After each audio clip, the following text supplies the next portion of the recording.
There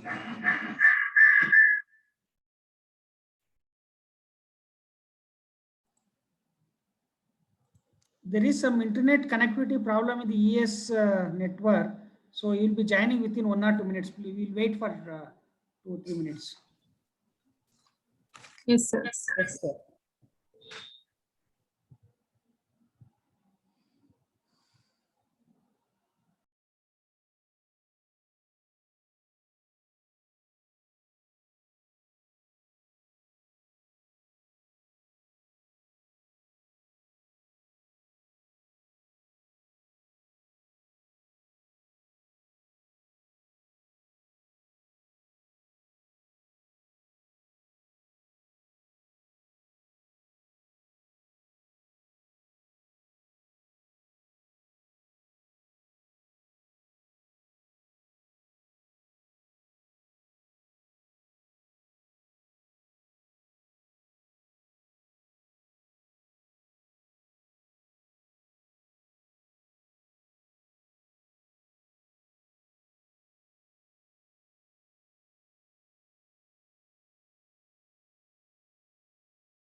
Yeah. Yeah, Bhavya, you can start. Yes, sir. ನೋಡಿ ಯಾವ ತರ ಬರ್ತಾ ಇದೆ to one and all gathered on this virtual platform. JSS Mahavidyapita and we, JSS Health Science Institutions, in collaboration, organized 3 days webinar on research communication. Before starting the program, let me seek the divine blessings of His Holiness Jagadguru Dr. Sri Shivaratri Deshikendra Mahaswamiji Garu. I, Bhavya, Assistant Professor, JSS College of Nursing, cordially welcomes today's guest and eminent speakers, Dr. Shahul Ameen, Psychiatrist and Editor-in-Chief of IJPM, Dr. Balabhaskar, Professor, Department of Anesthesiology, Vijayanagar Institute of Medical Sciences, Bellary. Respected dignitaries of today's webinar, Dr. C.G. Betsurmat, Executive Secretary, JSS Mahavidyapita, Sri R. Mahesh, Director, Medical Education Division, JSS Mahavidyapita, and Head of the Institutions and Faculty of JSS Ayurveda Medical College, JSS College of Nursing, JSS College of Physiotherapy, JSS Institute of Yoga Science, Institute of Speech and Hearing, Dharwad, JSS Institute of Speech and Hearing, Mysuru, JSS School of Nursing, Chamarajnagar, JSS School of Nursing, Kollegala, and School of Nursing, Mysuru, and all the delegates. Thank you all for your presence. Wherever we are, let us pause for a moment and invoke the blessings of Lord Almighty through the prayer by Miss Grishma Raghavan, third year student from Institute of Speech and Hearing, Mysuru.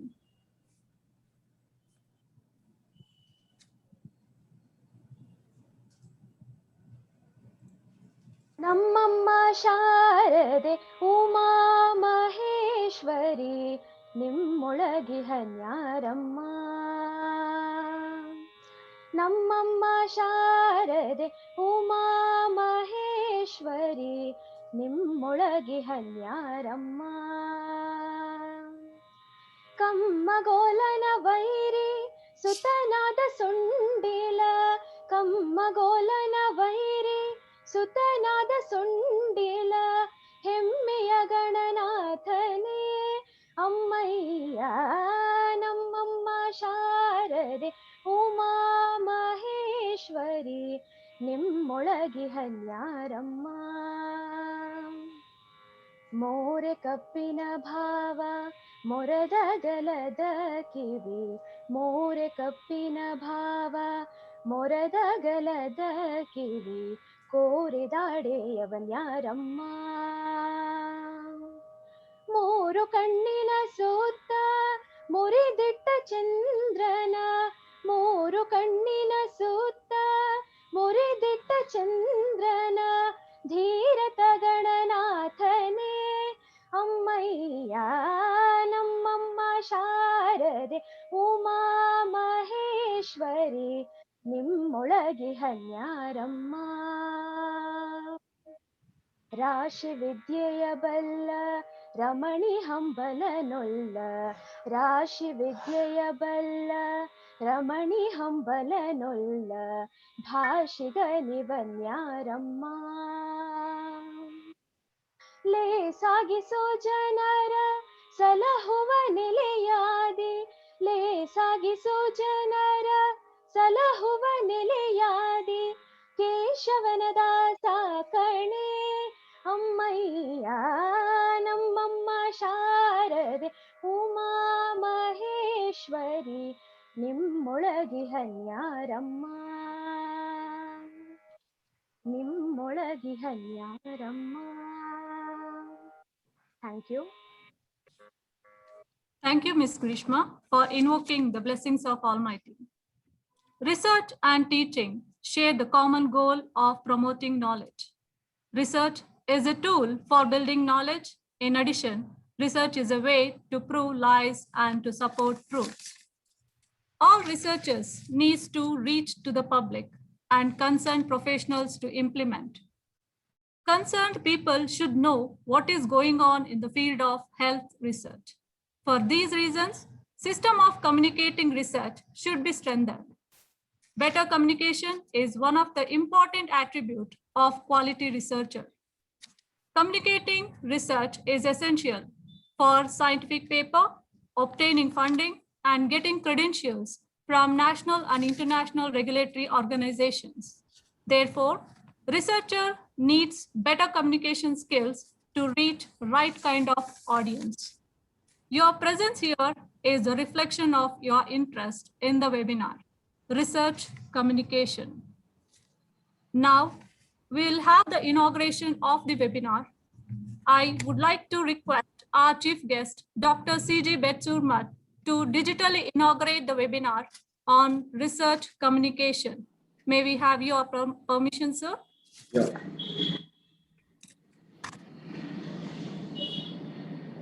Yes, please.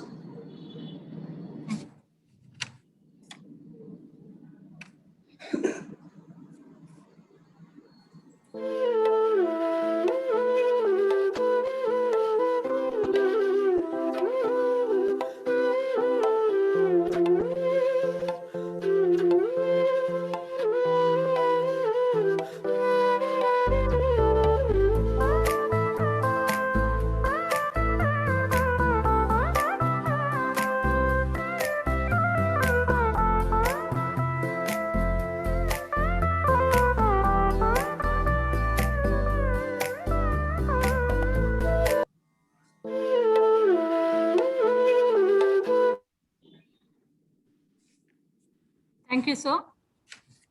One of the marvelous things about community is that it enables us to welcome and help people in a way we couldn't as individuals.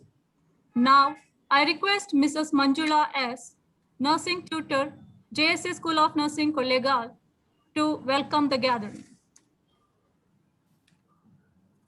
Thousand pranams to Shri Guru Parampare of Suturmat, Shri Jagadguru Shivaratri Rajendra Mahaswamiji, and the present Pontiff of Suturmat, Jagadguru Shri Shivaratri Deshikendra Mahaswamiji. A very warm good afternoon to one and all virtually gathered over here. Under the umbrella of JSS Mahavidyapita, JSS Health Science Institutions organized a webinar on research communication. I am absolutely delighted to welcome all the eminent personalities and leaders of this webinar. Science knows no country because knowledge belongs to humanity and is the torch which illuminates the world. First, I would like to welcome Dr. Shahul Ameen, psychiatrist and editor-in-chief of IJPM. I extend a warm welcome to you, sir. It's my pleasure to welcome Dr. Balabhaskar, Professor, Department of Anesthesiology. I extend a cordial welcome to you, sir. It's my profound privilege to welcome Dr. Asha Kamath, Associate Director, PSPH, Professor and HOD of Data Science. I extend a hearty welcome to you, ma'am. I also take this opportunity to welcome Dr. Sanghamitra Pati, Director and Scientist G, ICMR, RMRC, Bhubaneswar. I extend a cheerful welcome to you, ma'am. I am glad to welcome Dr. Maninder Singh Setia, consultant dermatologist and epidemiologist. I extend an amiable welcome to you, sir. Great leaders don't set out to be a leader. They set out to make a difference. It's never about the role, always about the goal. I would like to welcome the chief guest of today's webinar, today's inaugural program, Dr. C.G. Betsurmat, Honorable Executive Secretary, JSS Mahavidyapita, who is always supporting and guiding to enhance the standard of our institutions. I extend a pleasant welcome to you, sir.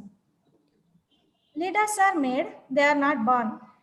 They are made by hard effort, which is the price which all of us must pay to achieve any goal that is worthwhile. Leadership is the capacity to translate vision into reality. I take this opportunity to welcome today's guest of honor, Sri R. Mahesh, Director of Medical Education, JSS Mahavidyapita. With his initiation and valuable ideas, Sir has organized this wonderful webinar and given opportunity for us to gain knowledge regarding research communication in detail. Your extreme presence here today makes us feel proud. I extend a most courteous welcome to you, sir. I also welcome the heads of all the institutions which comes under Director of Medical Education, JSS Mahavidyapita, for their gracious presence. Finally, I would like to extend a cheerful welcome to all the faculties of JSS Health Science institutions for attending this webinar. Thank you, one and all. Thank you, Mrs. Manjula, for extending hearty welcome. On behalf, I welcome you for this webinar. Thank you. True success is all about working towards meaningful goals and dreams. Now I request Dr. Kavita Raja, Principal, JSS College of Physiotherapy, to give the opening remarks and to declare the objectives of the webinar. Over to you, ma'am. Good afternoon, one and all. Good afternoon, sirs, my fellow heads of institution. At the outset, I offer my obeisance to the Suttur Swamijis and particularly the present pontiff, and a very warm welcome to the guests and participants who have joined us today and will be joining us over the next 2 days. This series of talks has been organized to throw light on the particularly demanding aspect of a higher education academics career, research and publication. We have identified topics of particular interest to our faculty. I hope that these talks will help us to be more ethical and successful researchers and enable us to articulate our research in a compelling and meaningful manner. The speakers of this webinar are all giants in their own field, and it is my humble honor to have to be the recipient of their acceptance to speak at our webinar.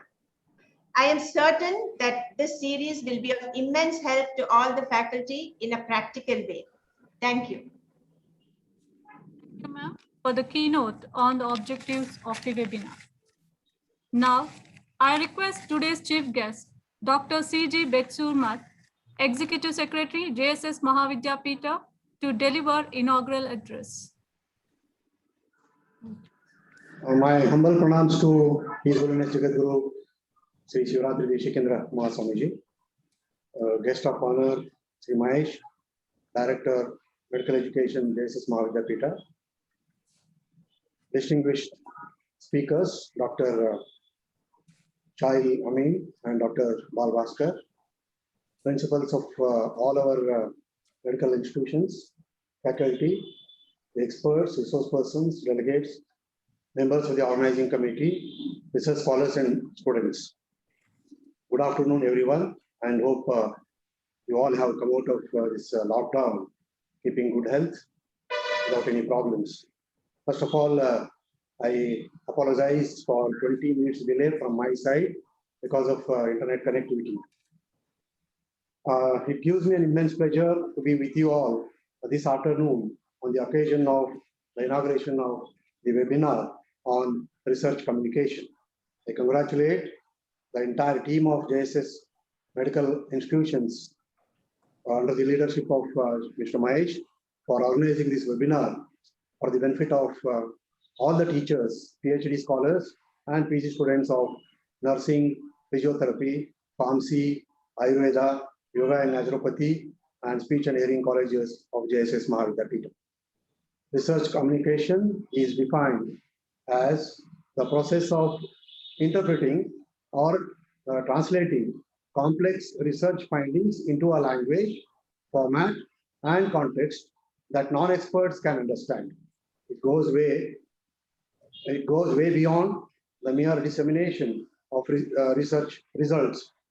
It involves a network of participants and beneficiaries.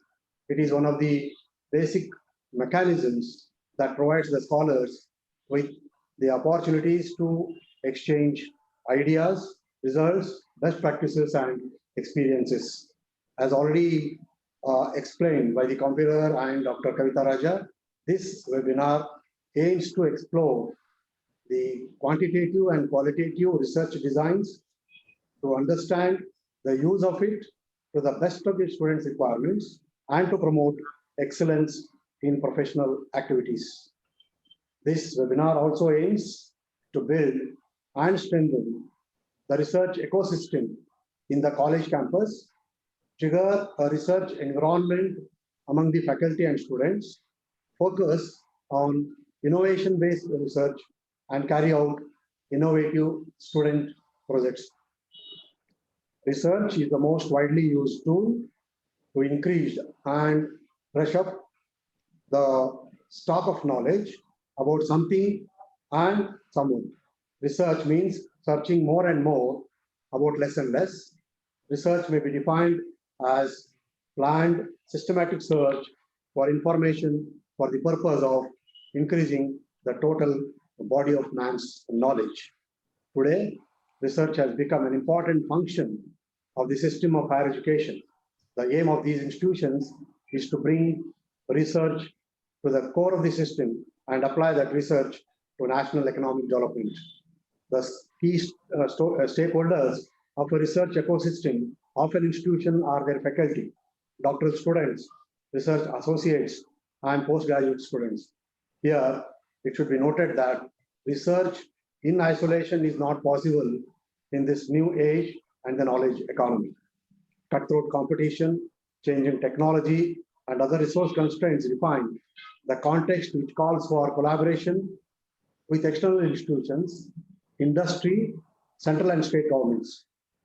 For research ecosystem to survive, each and every stakeholder has to play a critical and responsible role.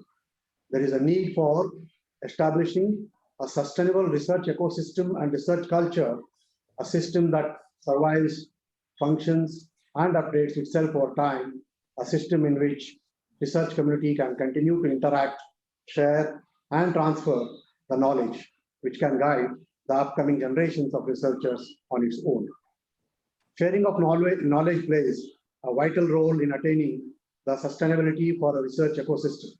However, current studies show that for sharing the knowledge, trust, cooperation, collaboration, and motivation is required. In addition to bringing research culture, there is a need for strengthening the research capabilities in our JSS institutions. This is what the JSS management wants from each and every faculty. You have to concentrate on 4 P's.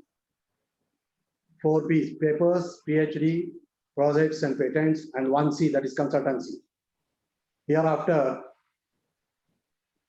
your promotion and increments, don't get upset, will depend upon these research areas. Your achievements in these areas of research will not only benefit you personally, but also strengthen the research ecosystem of the institutions and their growth.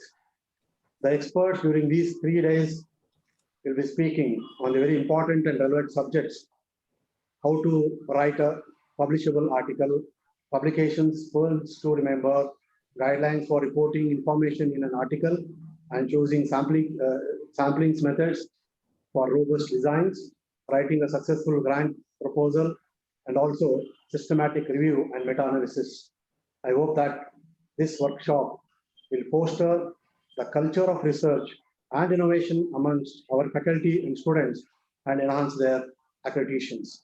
My request and appeal to all of you to participate and interact actively and make best use of this event. Wish you all the best and wish the event a grand success. Thank you very much.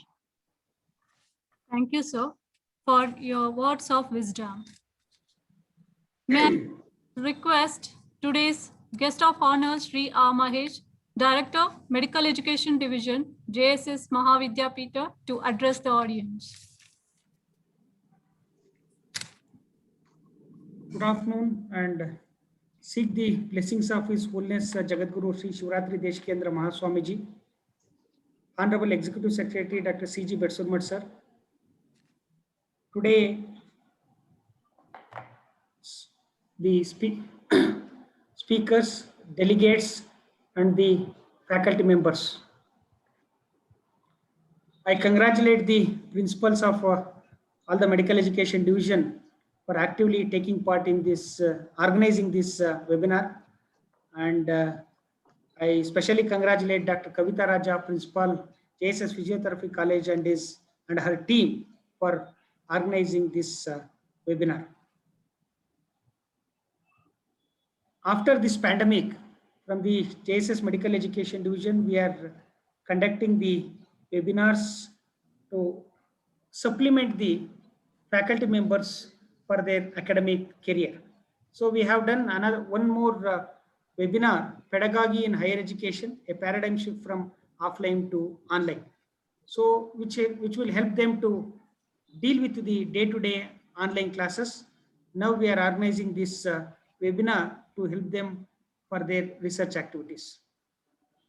And not only these webinars which are helping them to go through this, and we have conducted several activities in this pandemic through online, like organizing the cultural meet of the students, which will break the monotony of the students and also the faculty members. So these are all the various activities which has been taken place from the medical education division. Very well during the review meetings and also during the governing council meetings, we used to ask the as our executive secretary told, we asked the how many research papers we have published and also the projects we have submitted. So we found that few of the faculty members, not all, they require some help for writing the papers and also submitting the project. So during the discussion, we have found that it is better to organize a webinar from the external speakers who are eminent in their own field, which will help them to acquire some knowledge. Like that, we have organized this webinar on research communication. So we all know that communication is the act of transferring information from one place or person or group to another. It is a key to any endeavor involving more than one person. Communicating through writing is essential in the modern world and is becoming ever more. So we participate in what is now commonly called as the information age. As a healthcare professionals, research is very important in the professional career. Evidence-based practice and also new innovations are required to find out which treatments work better for patients. It plays an important role in discovering new treatments and making sure that we use existing treatments in the best possible ways. Research can find answers to things that are unknown, filling the gaps in knowledge and changing the way that healthcare professionals work. So always when we analyze the research, what will happen in the research? It unfolds new dimensions of knowledge, systematic, and it is a systematic and scientific process of analyzing the things. And we do the research based on relevant logic, establishes the cause and effect of the relationship of an incident depending upon the various discovered true facts. As research is something to find out, we cannot find out the facts without the help of communication. Whatever the subject of research, there is no other option except communication to accomplish it. So research is not completed until it is communicated properly. So communication is very important. You may have an idea which is worth of a Nobel Prize, but if it is not properly communicated, which is not put in place, then there is no use. So keeping all this in mind and to encourage the budding researchers, this webinar is organized so that all the faculty, PhD scholars, PG students gain good knowledge in research communication.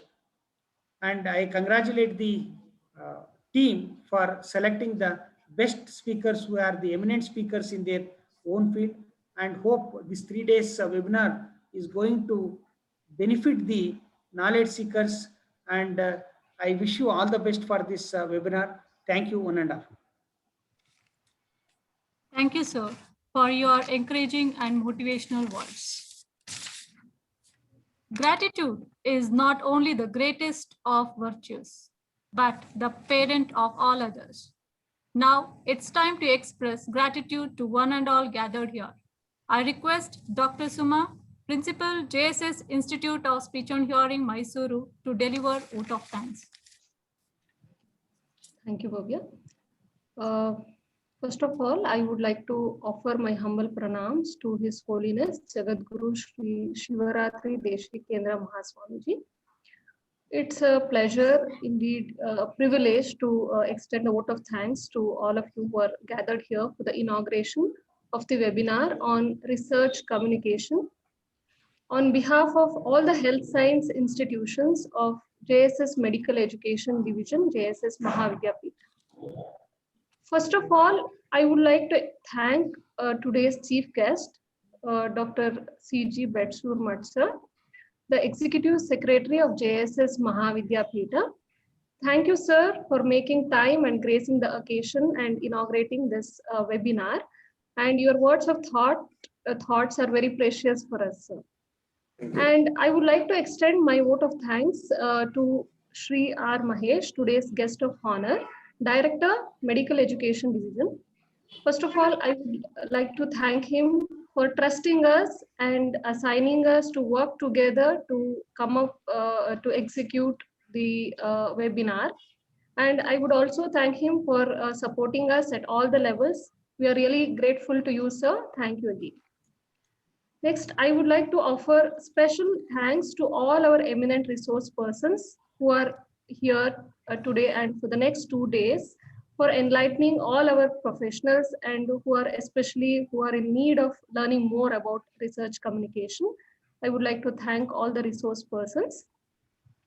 And I would like to thank the faculty who have joined, especially JSS Academy of Higher Education and JSS Medical College, and also all the institutes of health science, which comes under JSS Medical Education Division. So you have actively registered and looking for good lectures. I thank you all of you for registering and making this webinar a success. At the end, but not the least, I would like to thank all the principals or heads of the institutions of all these medical education division who coordinated, and faculty members of all the institutes who worked hard to make this webinar successful. And I, of course, would like to add a special note of thanks to Dr. Kavita Raja. Her team spirit made this work so effortless and go smooth. Thank you, madam. And once again, I would like to thank all of you. And I wish that these 2 days you're going to have a wonderful learning experience. Thank you again. And thank you, Bhavya, for giving me a chance to extend the Thank you, ma'am. Yeah. Thank you once again, ladies and gentlemen, for making this inaugural a success one with your gracious presence. Success is not accident. It is a hard work, perseverance, learning, studying, sacrifice, and most of all, love of what you are doing and learning to do. With this, we are ending the program, but please note, it is not the end. It is the beginning. Shortly, we are going to start a scientific session of the day. Dr. Sudhakar, Professor, JSS Ayurveda Medical College, Mysuru, will be coordinating the upcoming scientific sessions of the day. With this, I am signing off. Thank you. Thank you, one and all.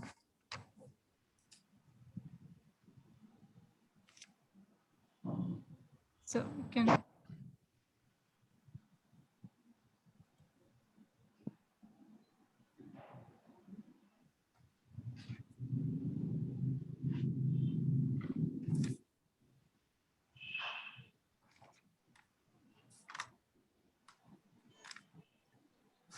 Dr. Sudhakar, sir, is here. Yes. Yes, madam. Yes, sir. A very good afternoon to all. Namaste.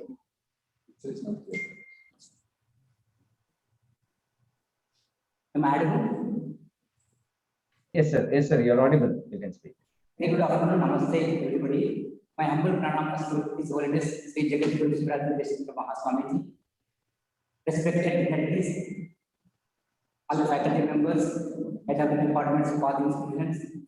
My respectful pranams to our Swamiji, respected Executive Secretary Sir, respected Mahesh Sir, and all the faculty members of JSS Health Science Institutions.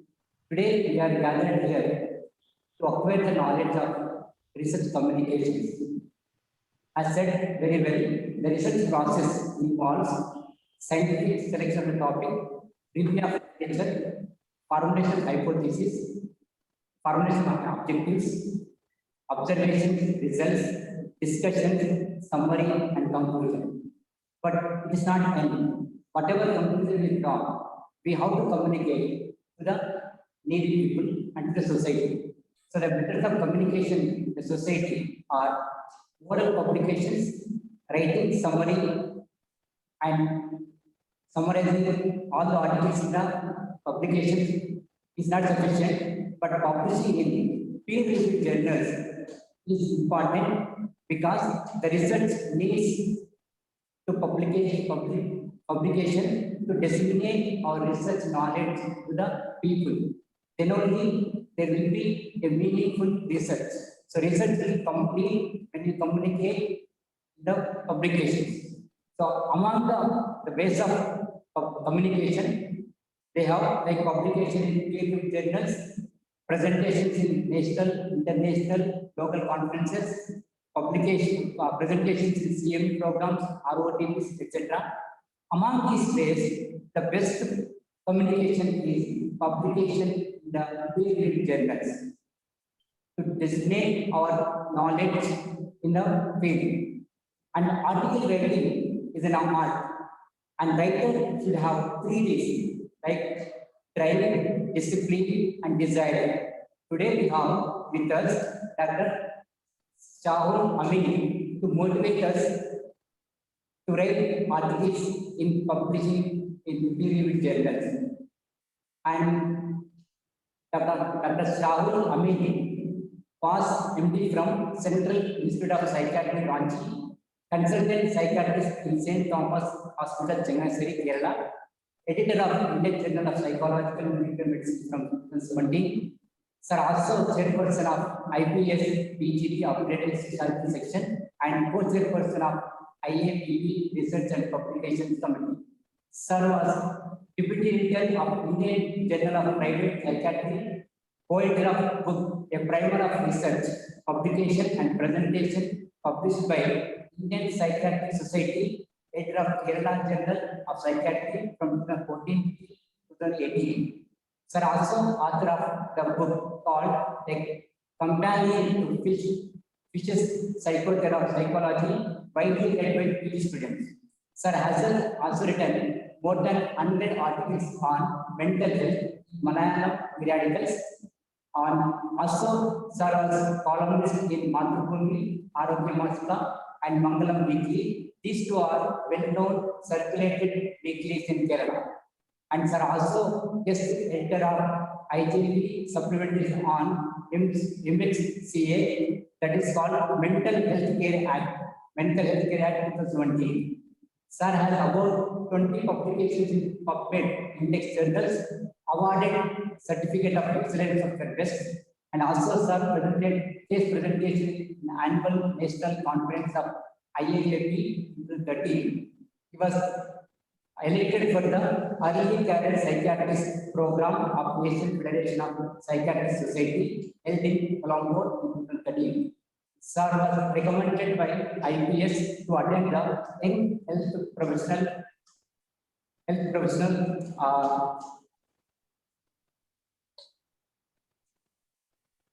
also Health Professional Federation of Psychiatry Society held in 2013 Colombo.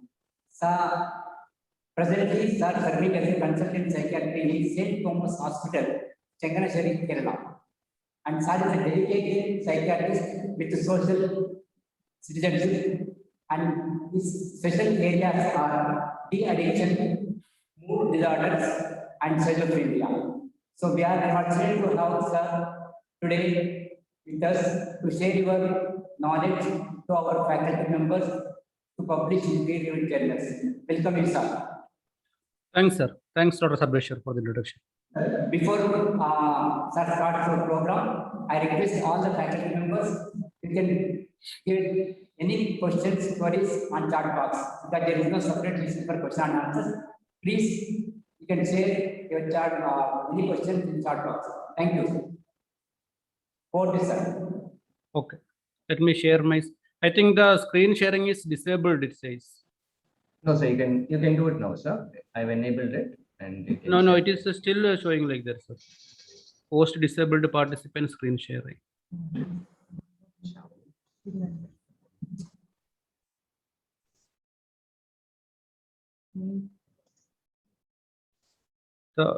yeah, but now I am the host. It says, let me try again. Yeah, now I am able to do that. Thank you. Is my screen visible? It's visible, sir. Yes, it is. Okay, okay. Good afternoon, everyone. Thanks, JSS team, for this opportunity, and thanks, Dr. Sarbeshwar, once again for the introduction. So I will be speaking for about the coming 1 hour about how to write a publishable article. Actually, we do about a 2-day workshop on this topic. So in 1 hour, I will be condensing all the information into something that you can practically use.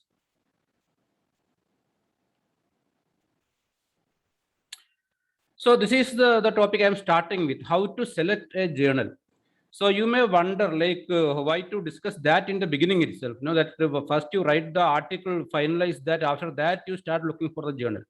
But that is not the right approach. You have to select the journal, maybe even before you start your study, I would say, or at least before you start writing the journal article. That is because each journal has its own instructions to others, its own idiosyncratic demands on what kind of reference system, how many tables you can have, what kind of abstract you should use and all.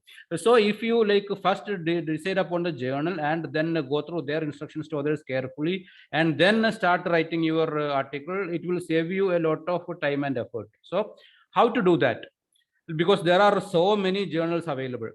So like some of the tips that you can use, like you can ask obviously some of your seniors, your faculty members who have recently published, like what kind of a journal is ready, like likely to accept your particular paper. If you are not getting any leads there, one thing you can do is you just have a look at your own references section, because you have already reviewed the pertinent literature on your particular area of research. So like in the reference list, whatever articles are cited, they have been published in relevant journals only. So you can see whether some of those journals are likely to consider your article. And also there are of late some very good useful online tools, online journal selectors. So what they do is you just paste your abstract, your keywords, your title and all, then they will give you a list of journals from which you can do your selection. Some of the examples include this one, Jane, journal author name estimator. There you just paste your abstract. So if you do that, they will give you a list of journals and also some quality metrics and things like that. And there are other tools like this one, Advanced Journal Selector. Then most of the major publishers have their own, because most of them have hundreds of journals. So they allow you to select the best journal, most suitable journal for your article. Elsevier has their journal finder. Springer has their journal suggester, etc., etc. So now you have decided about like some of the journals, like you have shortlisted maybe 5-6 journals. One thing you should pay a lot of attention to when they are going through the journal or going through their website is to have a look at their aims and scope, because it has been found even in some studies that the most common reason for rejection, that is even desk rejection. Desk rejection means like usually journal articles are rejected after the peer reviewers go through the article and they feel that it is not good enough. But even before that, even without sending the article to peer reviewers, the editors themselves can reject many articles, because the major reason for that is that a particular article is not within the aims and scope of that particular journal. So it is a waste of time and effort for everyone, for the author, for the editor, everyone. So what you have to do is you check the aims and scope section and see whether your particular article falls within that aims and scope. For example, my journal is called Indian Journal of Psychological Medicine. So even though the word psychology is there, we take only articles from the clinical psychology section. We don't publish articles from, say, industrial psychology, educational psychology, and things like that. But we keep on getting submissions belonging to those categories, and we have to desk reject them. So to avoid that, you go through the aims and scope, and also you go through some of the recent issues of the journal, like what kind of articles they publish, what kind of quality they are looking for, like whether they publish descriptive studies, whether they publish chart review studies, whether they publish case reports. So whatever kind of paper you have, the level of like your article, whether those kind of articles are already published only, then you have to try submitting to such a journal. And like we will discuss in detail about the article file. Along with that, you have to prepare and submit a first page file or maybe even a covering letter also. So in that file, you have to mention a lot of information that should not go into the article file. That include basically in the cover letter, you have to write a personalized letter to the editor. Why your particular article is relevant for that particular journal, why their readers may be interested in your article and all. That way it is more of a personalized. Many people don't do that. And even worse, what happens is like people submit it to one journal, their journal rejects the article, then they submit it to another journal, but then they don't even change the name of the journal. Like even I keep getting a cover letters addressed to the editor of Asian Journal of Psychiatry and all. So that kind of mistakes you should not make. You should keep modifying the letter appropriately. So this is very important. And also, like in the first page file, most of the journals insist that whosoever is listed as an author, what is their contribution? Because many a time what happens is when a paper is submitted from a department, now everybody in the department is an author, all the rank and file from the HOD to the the assistant professor who joined last week. So that is like kind of a custom, but that is against like ethics of publishing. You should include as an author only those who have sufficiently contributed to the work. There is a definite criteria. ICMJ have given their own criteria for authorship. So include as authors only those people who fulfill the criteria, and also in the first page file, describe in detail what kind of contribution each of the authors had. Now moving on to the article proper, we are considering only the research reports, sir. We are not talking about review articles or case reports or letters to the editor and things like that. So all of you know that the articles on biomedical research have a conventional structure. It is called IMRAD. Almost all the articles almost all the journals follow this particular structure. So IMRAD stands for I is for introduction, M is for methods, then results and discussion. So like whenever you are preparing your research report, it should be in these 4 headings. Like maybe in your thesis or dissertation, it may be different. You may be having a literature review section, but that is not there in a journal article. That is one important thing. So how, like what exactly is the purpose of each of these sections that we are going to discuss now? The introduction section it is very simple. Like even many authors do not understand this, but it is very simple. Each of the sections has its own very specific purpose. Introduction, the purpose is basically to declare why did you do the study? What is the importance of the study? We will discuss each of these in some details. In the method section, you have to describe what exactly you did. That is all. And in the result section, you have to mention what exactly you found. And in the discussion section, you have to write what are the implications, what is the importance of your findings. It is as simple as that. Why did you do? What did you do? What did you find? And what does it all mean? So we will discuss in some detail about like how to write each of these sections. Now, one like this outline may help you. Like what it says is in introduction, you start a bit broadly. Like you don't talk with your specific topic. For example, you are studying, say, a quality of life in patients with diabetes mellitus. You don't directly start with the quality of life, but you may start a bit broadly, like about diabetes mellitus as a whole, how significant that is. Then it is narrowed down, like to your core specific topic. Like then you proceed like that with the methodology and results. Then in the discussion, we will widen again. That we will discuss later. Now, how much space should be allotted to each of these sections? Like most of the journals have like a word count limit. Usually, like it is maybe 5,000 words without the abstract and the references. So within 5,000 words, you have to cover all these 4 sections. So like this is the usual recommended division. Only about 10% of the word count should go to the introduction section. And all the 3 other sections should get about 30% each. Again, usually, especially from untrained researchers, when we get submissions, it is not like that. Especially what people do is, like nobody is going to do a separate research study. Most of the time when you are submitting, it is from your thesis or dissertation, right? So you have already prepared your thesis or dissertation. You are mostly like copy pasting, extracting bits and pieces from that into your research report. So why the mistake happens is, this is the usually the proportion that is found in papers that are usually submitted to journals. The introduction is very long. It may take up to 40-45%. That is mostly because like you already have your literature review in your thesis. So you can like copy paste as much as you want. So that becomes very long. And on the contrary, the discussion section becomes very thin. So it should not be like that. Like introduction should have to be very brief and discussion should be at least 30%. Now, like which one to start writing first? Like when you write, like maybe when you write a letter, you start from the beginning until the end. When you write a story, you may like usually start from the beginning and all. When you're writing a research paper, it is not necessary to start like from the beginning to the end. It may not be the most practical option. Like various authors suggest various orders, but one easy one to follow is first you have the tables and figures, because this you can copy paste from your thesis or dissertation. There will not be much of a change, maybe unless you want to make 2 or 3 papers out of your thesis, so you don't want to discuss all your findings in one paper. In that case, you edit accordingly. You use only the appropriate tables and figures for this particular research question that you are discussing in this particular paper. So you first arrange them, table 1, table 2, table 3, like that, right? Then you write the results section. So there has to be kind of a relationship between the results section and the tables. We will come to that.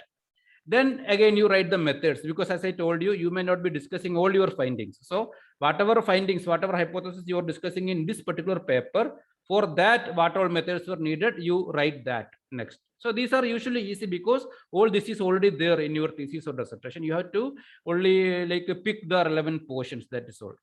After that, you write the introduction, like why this study had to be done with this particular hypothesis, how that is important, how it is superior to the existing literature on the topic and all. You write the introduction section. Then you write the discussion section, like it is the last of the IMRAT. Then you write the abstract in the end. So like to remember that there is an acronym called TREMIDA: tables, results, methodology, introduction, discussion, and abstract. If you follow this order, you especially your discussion section and abstract section will benefit, because you know what exactly has happened. You yourself will get a better idea of what exactly has happened. So that will help you write a better discussion and a better abstract. Now, like we will discuss very briefly about some of these sections, how to write each of these sections. In the introduction section, this is a question for you. I don't know how many of you will be able to answer through the chat or through your camera, but at least have an answer in your mind. I told you earlier that you have a literature review section in your thesis. So what is the difference between the introduction section and of a research report and the literature review section of a thesis or dissertation? Think for it for maybe some seconds. There's a huge difference. So the difference is that, like this diagram may be showing that relationship. Literature review is one of the components of the introduction. Introduction is not synonymous to literature review. Introduction section includes literature review, like a review of the existing literature on your particular area of research. But along with that, there is also a lot of other components in the introduction section. So what are the elements of the introduction section?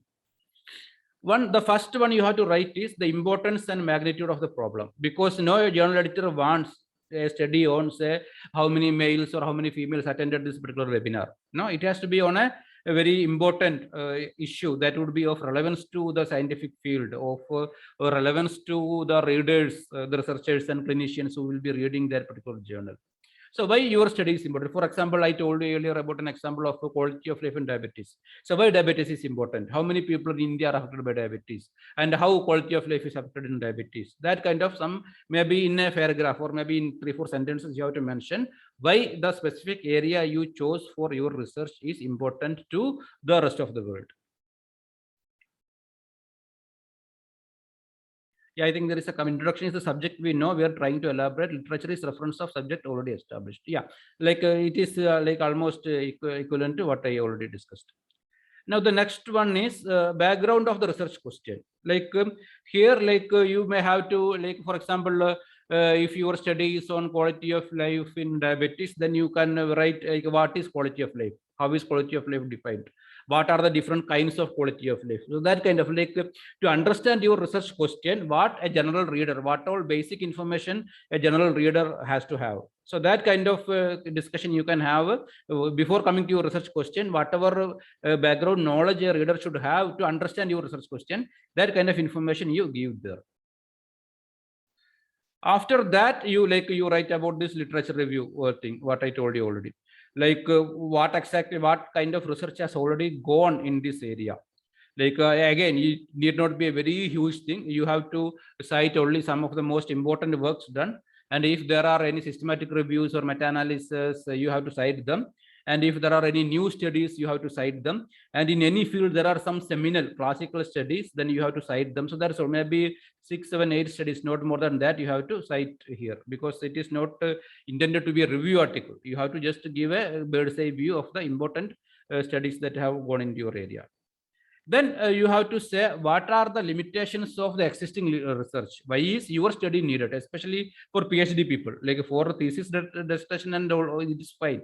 Your study may not be something very novel, something that has not been done before. You are doing a dissertation maybe to understand how thesis is done, how research is done, that is all. But for PhD people and all, this is very important. Like why the existing literature is deficient. They had small sample size, they were all cross-sectional studies, they were done in one center only, they had a very short-term follow-up, they were not blinded.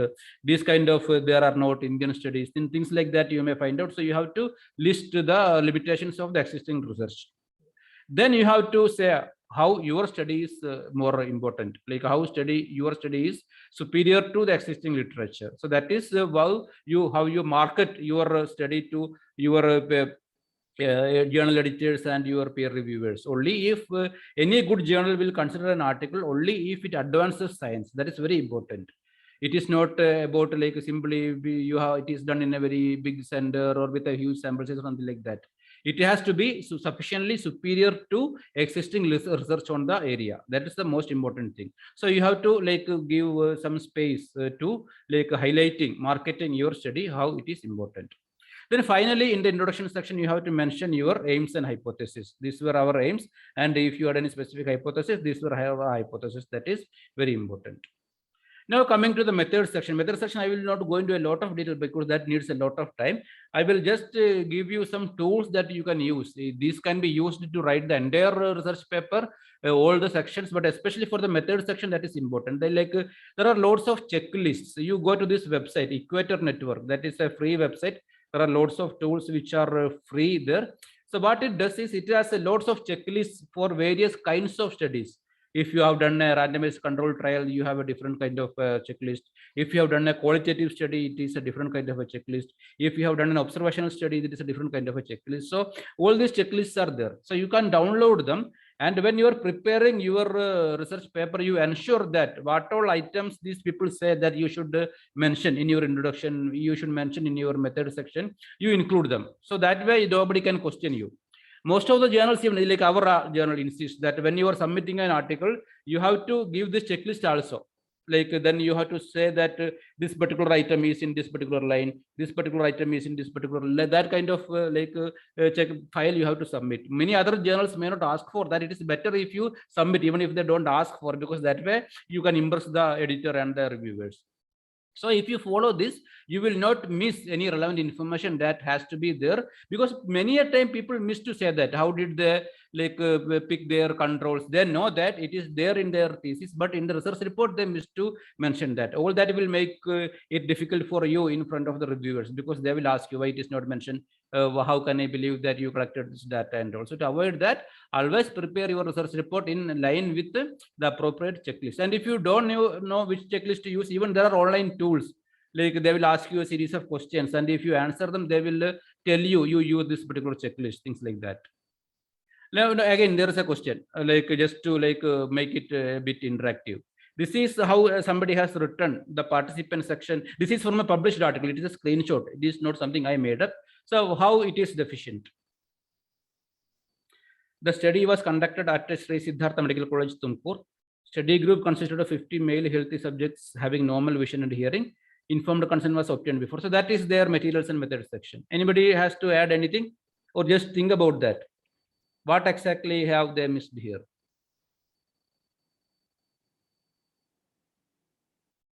Yes, if you can unmute and show your video, even that is possible, please do that.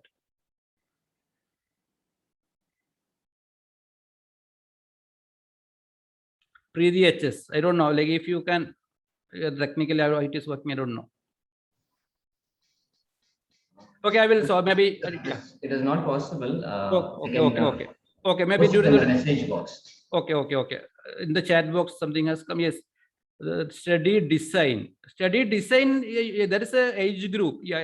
Age groups comes in the inclusion criteria comes differently. That is a different section. Study design and is also ethics approval. All this comes in different section, even in whatever they have mentioned here. All these are, I have talking only about the participants section of the materials, not other sections. This sampling, all these are different sections. All these have to come in geographic area. Yeah, geographic area is important. Ethics review board, it has to come in another, this one. Age comes in inclusion criteria. Okay, good. All of you have given a lot of thought into this. College name should not be given. Actually, in the published paper, it can be given. I will come to that. When you are submitting to the reviewers, it should not be there. It was done at a tertiary care center and all. But once it is accepted for publication, once it is going into print, you can like include that. Inclusion and exclusion criteria comes in another section. What I meant here was, all of you have, whatever you told is correct. Only thing is, they are coming in different section. Here, basically, they said that having normal vision and hearing.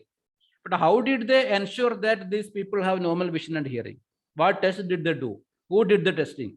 If many people did it, how did they ensure internet reliability? This kind of information has to come here. Simply saying normal vision and hearing does not help. So that is what I meant, but what the points you people raised are also very relevant, but they come in other sections.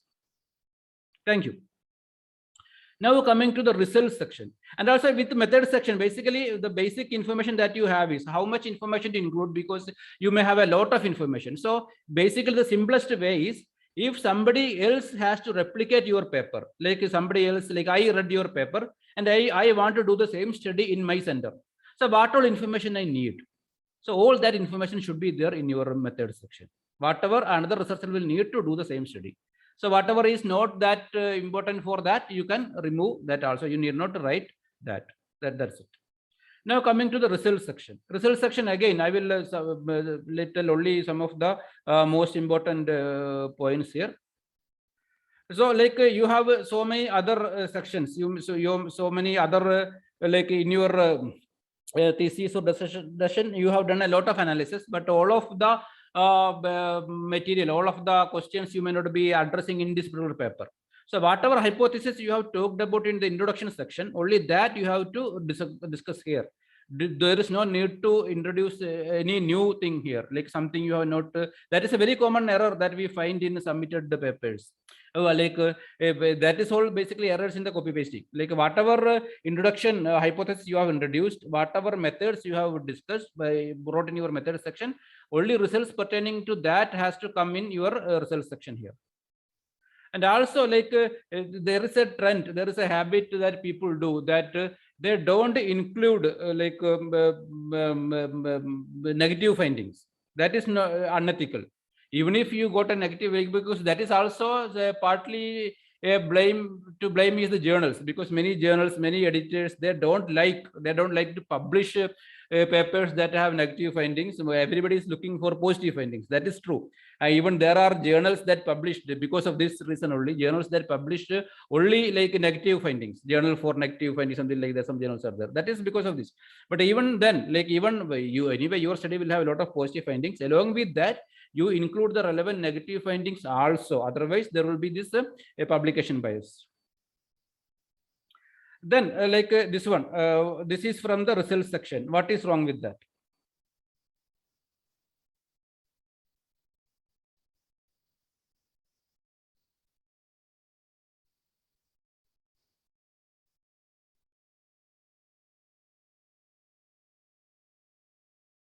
Okay, I think all of you have thought about it.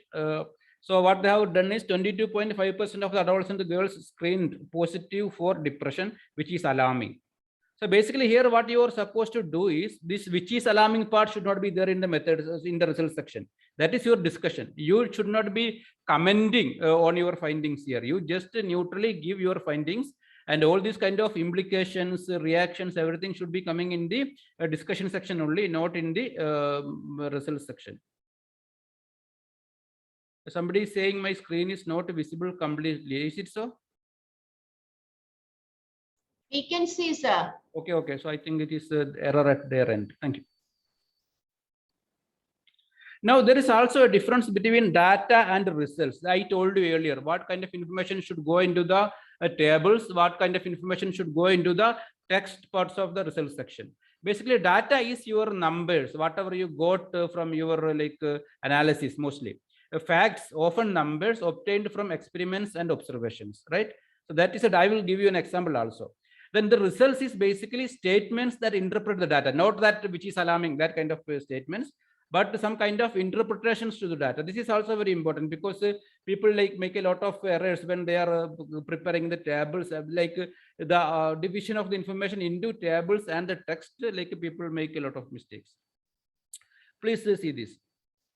Remission rates were 40.8% for double depression, 55.8% for major depression, 0% for dysthymia, and 63.6% for minor depression. This is basically your data, right?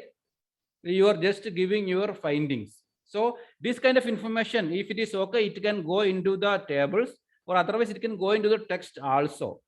But along with that, you can also give your results. Like for example, if this above information has gone into your tables, then in the results, the text section, you should be writing only the lower one. The highest remission rates were reached among the persons with a minor depression, 63.6%. So an error that most people do is they repeat like the above this 40.8, 55.8, they include all this information in the table, then also write this particular sentence. That should not be done. If these numbers 40.8, 55.8, that has gone into the tables, then in the text part of the results, you should write only this second sentence. Highest was in this one. Then there you say, like somewhere you refer to table 1 to see the exact numbers. That is how you do that. Sorry. Now, some of the characteristics of a good table, it should be a necessary one. Like simply for the sake that your article should look big, you should not make something into a table. I will show you some examples. And also it should be self-explanatory in the sense that somebody who sees only your table should be able to understand what your study is about. And also one important thing is you should be giving the table 1. Socio-demographic information about the participants in the treatment group and the control group. That kind of information you should give in the table heading itself. And also another important thing is you may be using a lot of abbreviations, GHQ, HADS, things like that. So all those kind of information you should give in the footer as an explanation. What is the full form of that? GHQ, HADS. So everything you have to explain in the footer. That way, the person can understand the table itself, to know more what exactly is this abbreviation means, to see that the person should not have to read the text of the result section.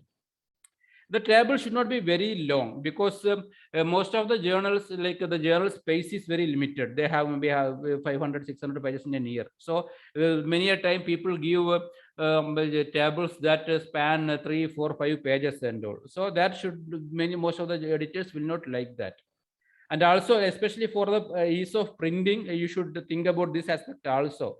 Like the table should fit within one printed page. That way, like it will be more easier for the designer. Again, as I told you earlier, like you will be searching for journals, like to which journal to submit and all.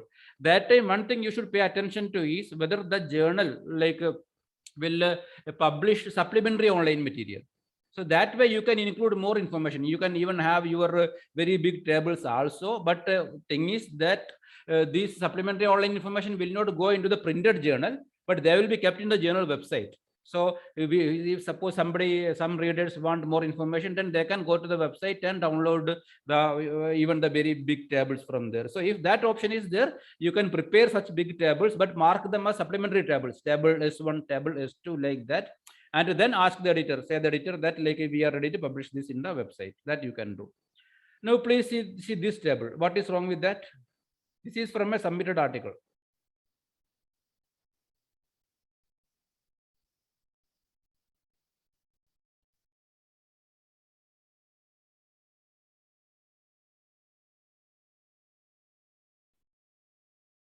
No description. Yes. Anything other than that? That is true. Like what are the variables? That kind of thing is not mentioned. Anything else? Mean and SD with plus and minus. That is okay. Even like different columns also people give, but it is better to use the plus and minus.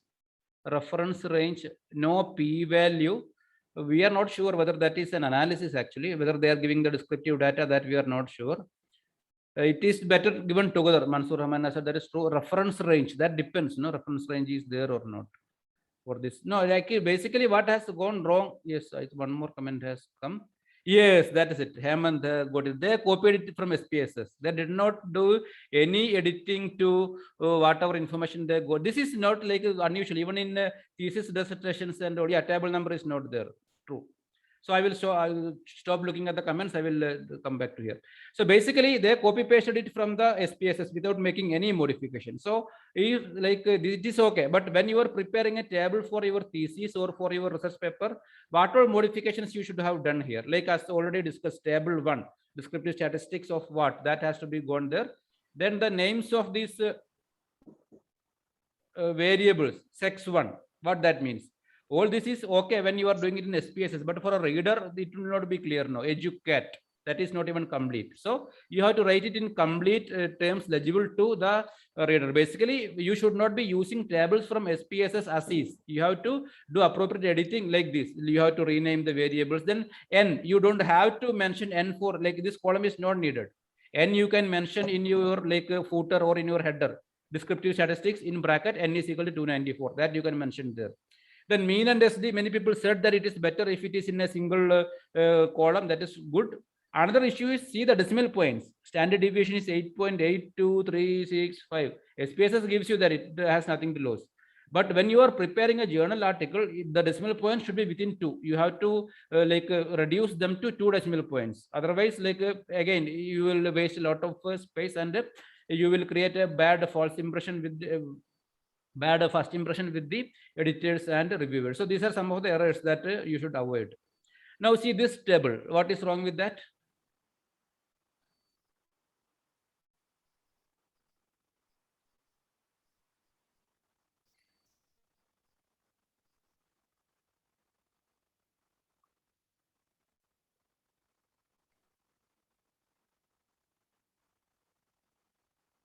Anyone? Table legend, anything? Any other point? Frequency is what they have given. The number of patients they have given. Like the percentage they have not given, maybe. Yeah, percentage not mentioned, not explanatory. Okay, I will stop looking at the comments. Basically, a table like this is not needed. What exactly you can mention that in the text itself, no? 14 patients had palpitation while 9 had or maybe the distribution of the symptoms were palpitation in the bracket 14, dry mouth 12. This can very well go into a sentence.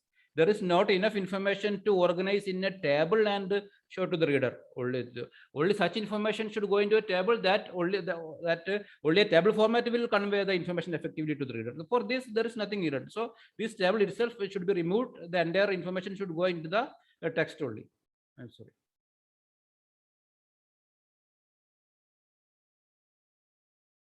Now coming to the figures. Figures also, there can be various kinds of figures. You can have graphs, you can have even photographs, you can have something that you yourself have drawn. Flow charts could be there, especially for your randomized control trials and how many people were screened, then how many were removed, for what reason, how many people were allocated into the treatment group, how many to the control group, then how many were followed up. That kind of flow charts you may have seen that you have to use. So again, let me show you some figures. What about this figure? Gender distribution of YouTube users, 38%, 62%. Again, this is not needed. This much information you can very well give in the text itself, so that this figure is not needed. What about this one?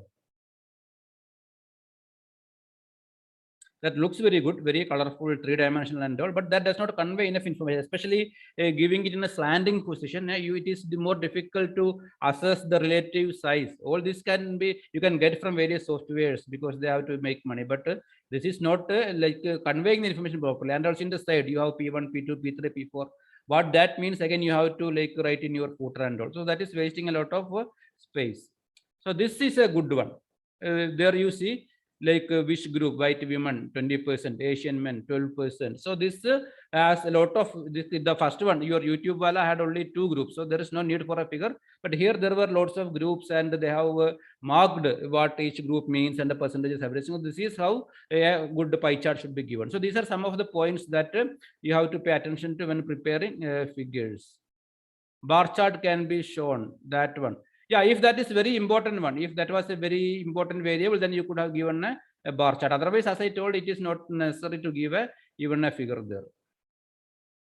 Now moving on to the discussion section. As I told you earlier, this is a very important section, and also most of the people, this is the section where most of the people get it wrong, because it needs some skill, some knowledge of your field, a good review of the literature and all. Otherwise, you will not be able to write a good discussion section. So what ICMJ says about the discussion section is that it should emphasize the new and important aspects of the study and the conclusions that follow from them in the context of the totality of the best available evidence. So I have made some of the text bold. So all your findings you need not discuss, like how many men were there, how many women were there, how many were graduates. This kind of information you need not discuss in details. What are your new and important findings? Those findings you have to discuss in detail, and what are the conclusions that follow. And also you have to do that.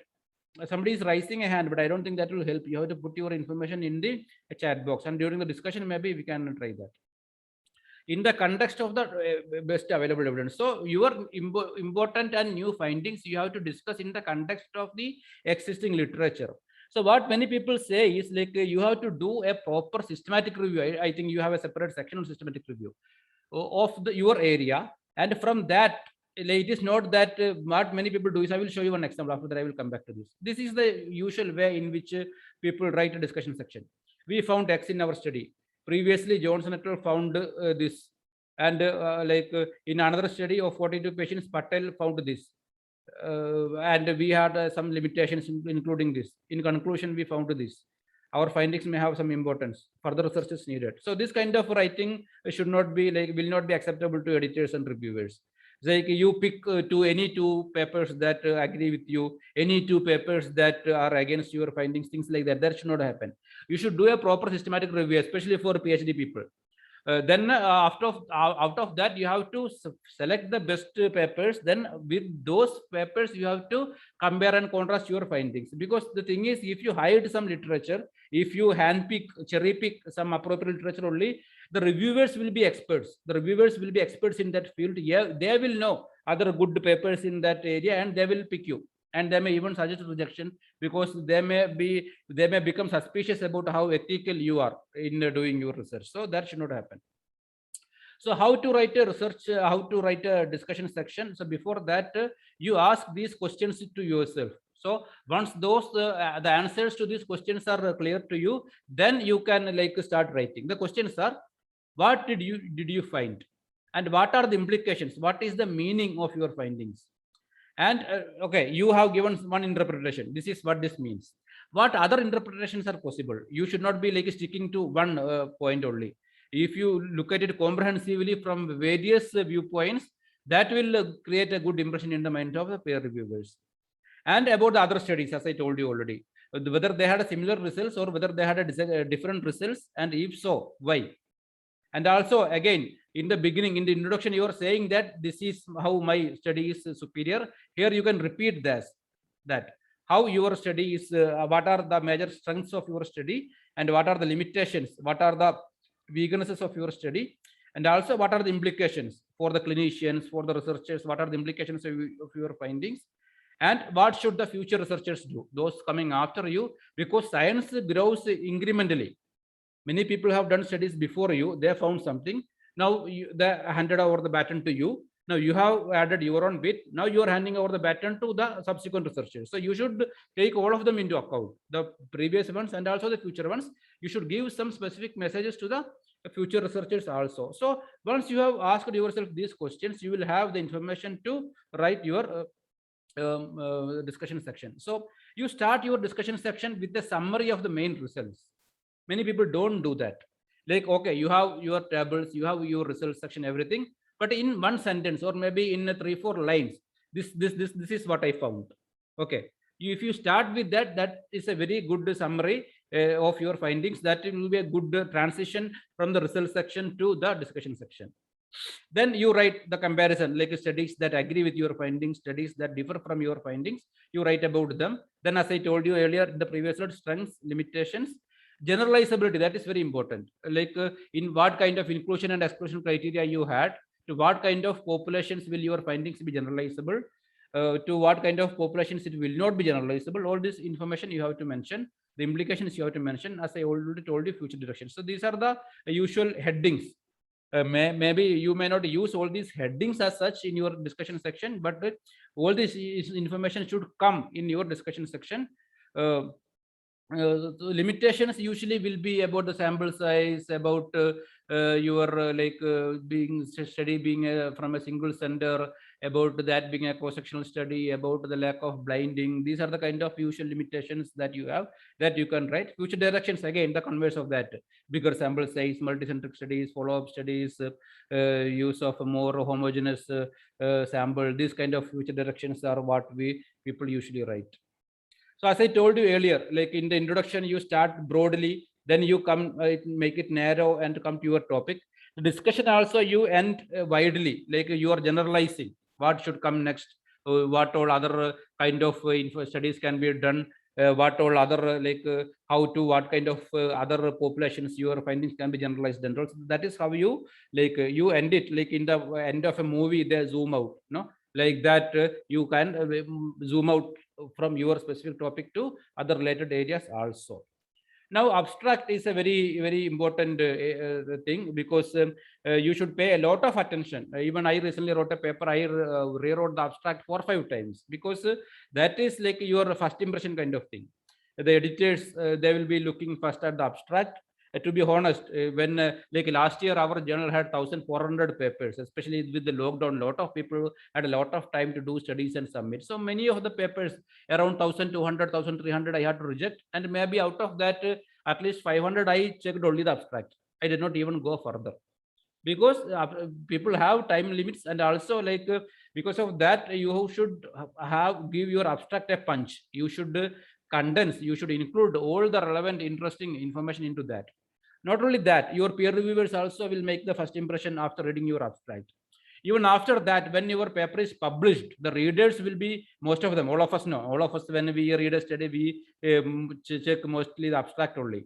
So especially now, this is the era of impact factor and all, no, for even authors, they have their H index and things like that. So for that, your study need not be only published, your study should also be cited by other researchers. So to motivate other researchers to read your article in full, to cite your paper also, everything, you have to have a very strong emphatic abstract. Only then you will be able to do that.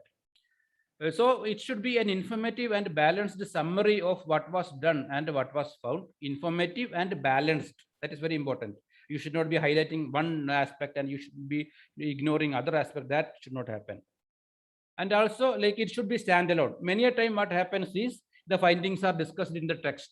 That kind of information is written. That should not happen. You should give your major findings in this thing. Somebody reading that should understand what has gone. It should not be necessary that the person has to read the full article or buy the full article to know what your study found. And also, as I already told you, the more information is there, they are more likely to find your work, because again, now it is the era of Google and all, no? So the keyword search and all, if the major keywords are there in your abstract only, then it will come high in the Google or PubMed and all. So even there, this is very important. So maybe if you are given 500 words, you should that real estate in a very wise manner. So there are 2 kinds of abstract. One is a structured abstract, background, methods, results, conclusion, and all. So you have to, again, when you are going through the instructions to others, you have to go through that. Again, you should remember that different journals have different subheadings. Some may have aim, some may have some other subheadings, and also especially when you have submitted to one art journal, it has been rejected.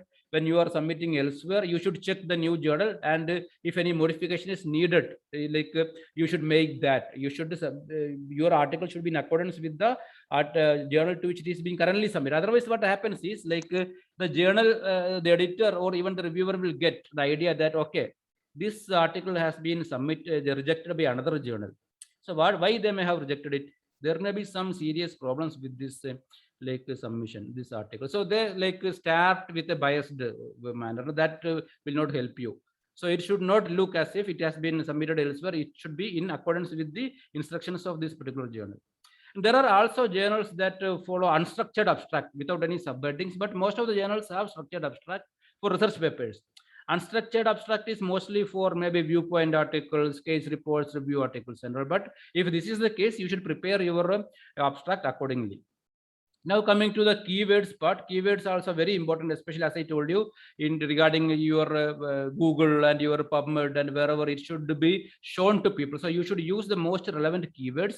So you use 3 to 10 short phrases, everything important. You need not to say India, Karnataka, things like that. Whatever your topic is there, it is better to include all of them. And also if you are submitting to a PubMed index journal, there is something called a mesh subject headings. They have their own keywords. So from that list, you can find out what are the keywords that they are using. Then you use those very same keywords in your article, so that once if it is accepted and published and included in PubMed, more readers will be able to access and view your abstract. And also this is also very important. Many people don't know about that. The keywords are used to assign manuscripts to peer reviewers. For example, in my journal, there are lots of peer reviewers. So they have chosen their own keywords. Like these are their areas of interest. Somebody is interested in alcoholism. Somebody is interested in gender issues, things like that. So when you submit an article, the system itself automatically suggests me various reviewers. That is based on the match between the keywords that you submitted and the keywords that the reviewers have given. Suppose your keyword is alcoholism. Then the system will show me a list of reviewers who have alcoholism as their area of interest. So it is better for you if your article is given to people who have expertise in your specific area. So for that to happen, you have to use the most appropriate keywords. Only then we will be able to give it to the best reviewers that will be of help to you. Coming to the title again, it is a broad area. I will give only the major points. A good title should inform the reader accurately about the main topic, what the study is about. That should be there. It should be simple, direct, clear, and attractive. It should not be very long. People should understand what your study is about by reading at it. See this one. Can tramadol be used for maintenance treatment of opioid dependence? Very simple title, very clear title. Nobody has any doubt about what this study is about, right? So those kind of titles are good. Even though you can add like a subtitle, like a follow-up study, a intervention study, a prospective study. The study design can also be part of it, because that way, again, as I told you, in Google and all, if the keywords are there in your title, the chances of your article being picked by readers improves. So include your keywords, like as I told you earlier, that quality of life in diabetes example. So if that is the case, like in your title, the words quality of life and diabetes mellitus should be there. Only then people who search for that will be able to find you. It should not be very long. Even some journals say that it should be within 12 words and all. But if it is too long, it may be boring and it will lose the punch. So finally, I think we have about 10-15 minutes for discussion. Some final tips from my side is like somebody mentioned that the name of the college should not be mentioned for that participants. So like if a journal follows a double-blind peer review means the reviewer will not know who you are and from which center you are enrolled. So to ensure that if the journal says they are having a double-blind peer review in your manuscript file, you should not give any identifying information like this study was done in JSS. That kind of thing should not be there. You can say it was done in a tertiary care referral center in Karnataka, something like that. You can say ethics committee also, like it was approved by the ethics committee of JSS. That you should not say. It was approved by the institutional ethics committee. That you can say. That's all. In the acknowledgements, we thank the HOD so and so, and we thank the IT department so and so. If you mention the names, also the blindness is broken. So you should not mention it there also. So all these areas are usually the places where blinding is broken. So you should be careful about that. Then some of the common errors that we find in submitted manuscripts include, like many people submit papers that do not have an ethics approval. Most good journals will not consider like articles that have not been approved in ethics committee. So whenever you are doing any study, thesis and all, you may already have other smaller studies, side studies that you are doing, ensure that they all have ethics approval. Then in the methodology section, all the rating scales, they give long descriptions, like even the common scales in psychiatry, for example, Hamilton's depression rating scale, GHQ and all, they give 2-3 paragraph description. You should not describe the common scales, but if there is a scale that is not very commonly used, then you have to describe that, that's all. Then as I already told you, the same information coming in the text and the table, you should avoid that. This is a very common mistake. P is equal to 0, 0, 0. Again, that is a problem that happens because you are copy pasting from SPSS. SPSS gives a value 0, 0, 0 sometime, but if you double click on that, then they will give you the exact value. So if you are getting, it is very simple. If you get 0, 0, 0, then you have to mention less than 0.001. If you write that, it is safe. If you write like this, the reviewers know that you don't know much about statistics. The discussion, as I already told you, the section is usually very weak for people. So you should pay a lot of attention when writing the discussion section. And also, this is very important. Like you start your thesis, maybe like especially PhD people, you may have done presented your protocol maybe 2 years ago, 3 years ago, and you had done your literature review that time. So if you depend your article only on that review, that is very bad, because after that also, like when you are collecting your data and all, also a lot of new studies may have been done. So you have to do a fresh literature review, especially in Google Scholar, and you will get studies that were done in 2020, 21, you can publish in 2020, that you will get. So you have to update your reference list, you have to update your literature review. Otherwise, like people will feel that this is an old study, or maybe it has been shelved 3 years ago. Now the person is submitting that, things like that. Reference system, again, like there are different reference systems, Vancouver, Harvard and all. If possible, it is better to submit in the reference system that this particular journal is asking for. Otherwise, as I told you earlier, people may feel that it was rejected by somebody else and it is now being taken to them.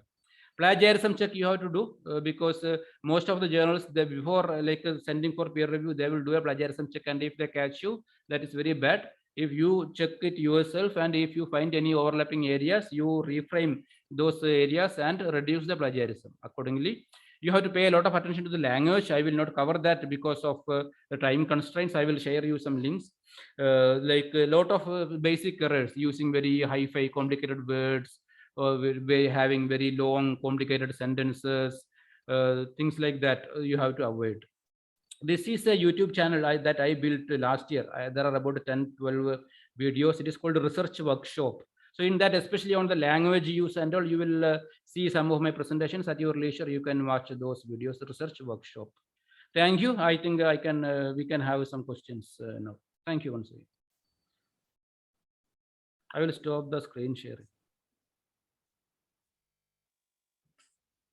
Thank you, sir. Thank you very much for elaborating your talk on publishable articles, because you shared your experience as a researcher, as eminent editor, and also expert psychiatrist.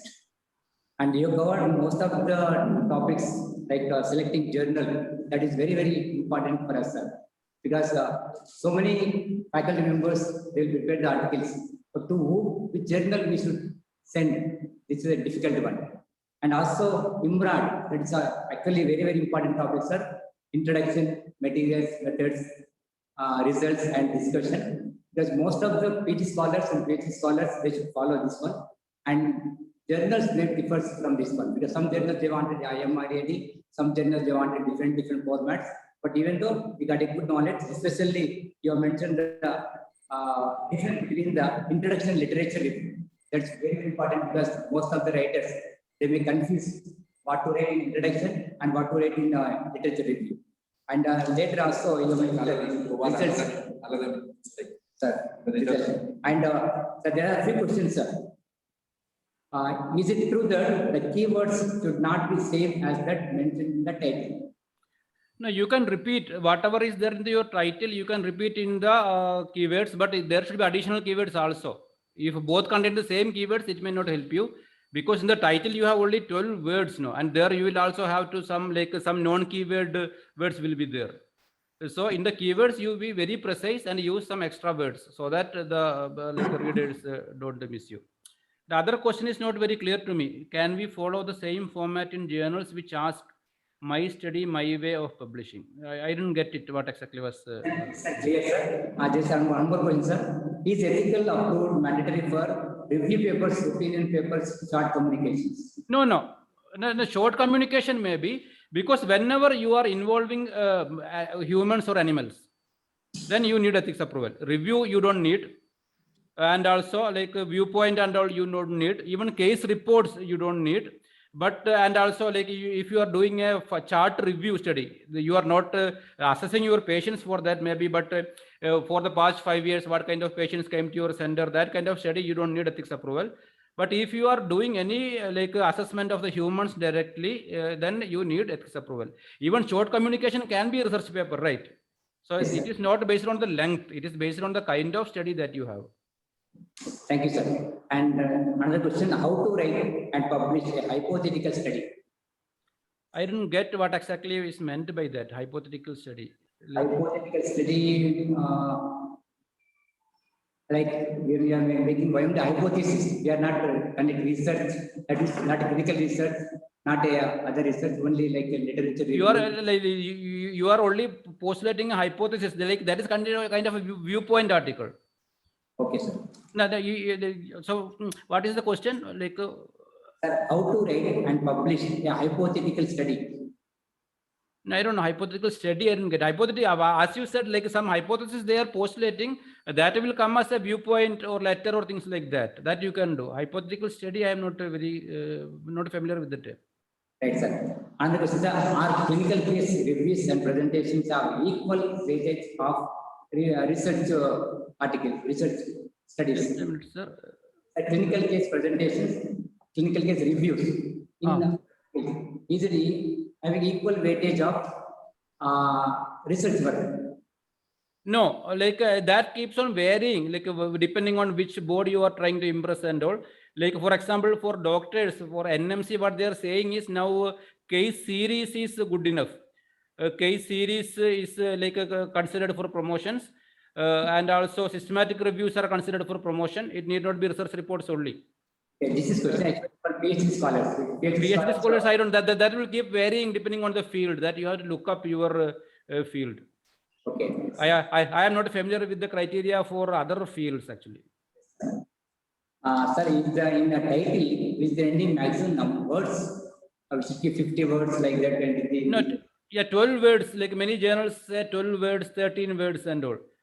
So you check their instructions to others and you choose prepare accordingly. Because even if you have a long title, even Google, PubMed, the reader will not be able to see the whole title.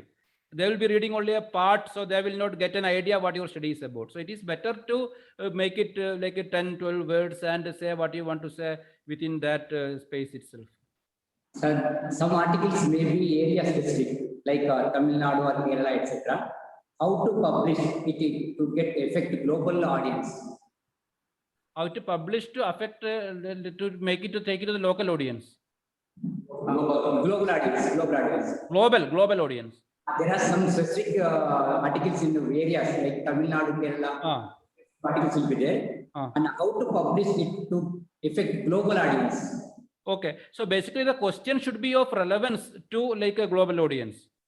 Like suppose you have translated one rating scale into Kannada or Malayalam, so that will not be of relevance to a global audience. But otherwise, like as I told you, like you can do a study in a small center, absolutely no problem. But it should be superior to the existing knowledge in that field. It should be methodologically superior to the studies done in other parts of the world.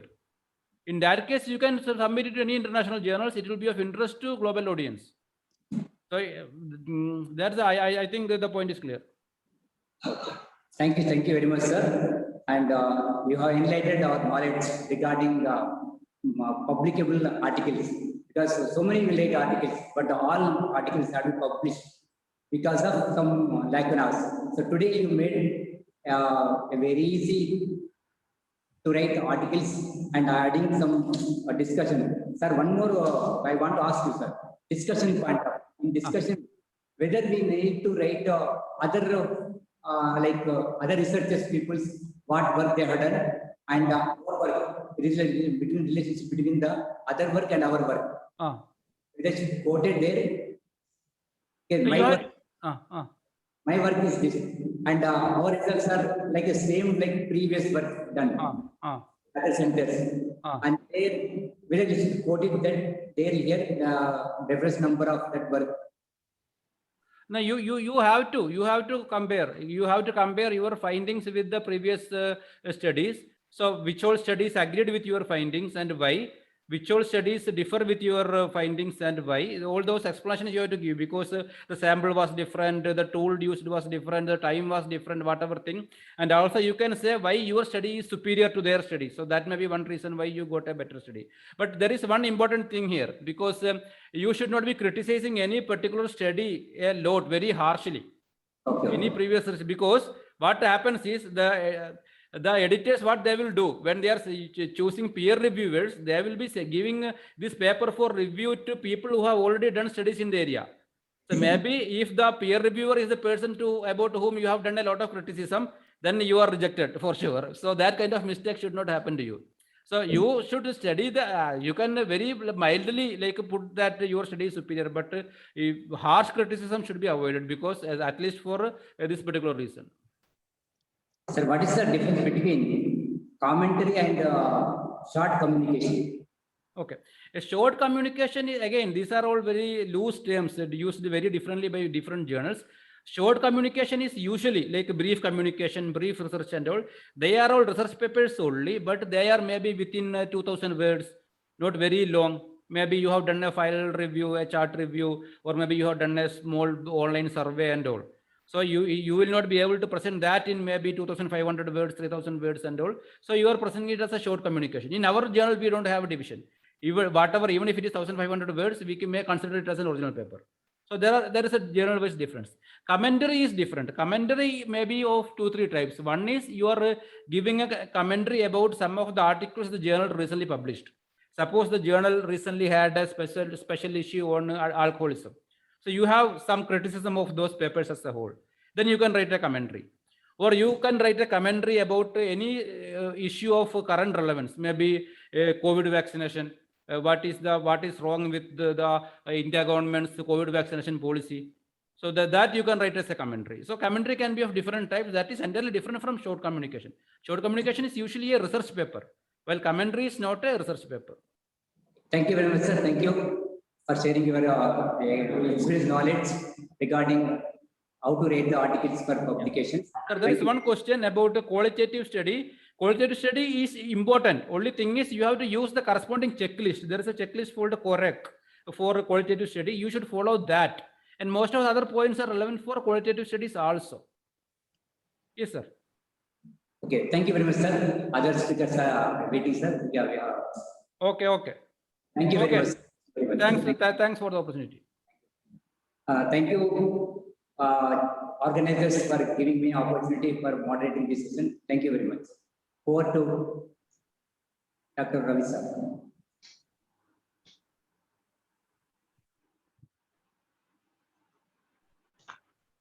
Thank you, sir.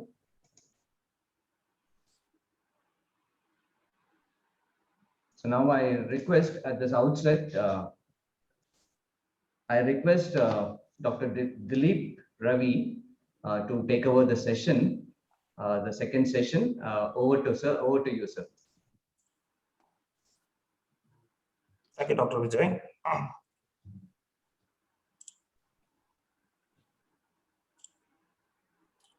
Prompts to His Holiness, a very good afternoon to one and all present here virtually. I feel privileged to be a part of this webinar. First of all, I thank to Dr. Shahul Ameen. It was an insightful presentation. It is a great eye-opening session on how to write a publication article. You have given an in-depth knowledge regarding this. Once again, I thank you, sir, for the good presentation. In continuation with the research communication learning sequence, next we have an eminent personality, Dr. Balabhaskar, with us. He is presently working as a professor of anesthesiology at Vijayanagar Institute of Medical Sciences, Ballari. He has been the president of Indian Society of Anesthesiologists, and he is an accomplished researcher and educator par excellence. He has more than 25 publications and is a sought-after speaker for research workshops.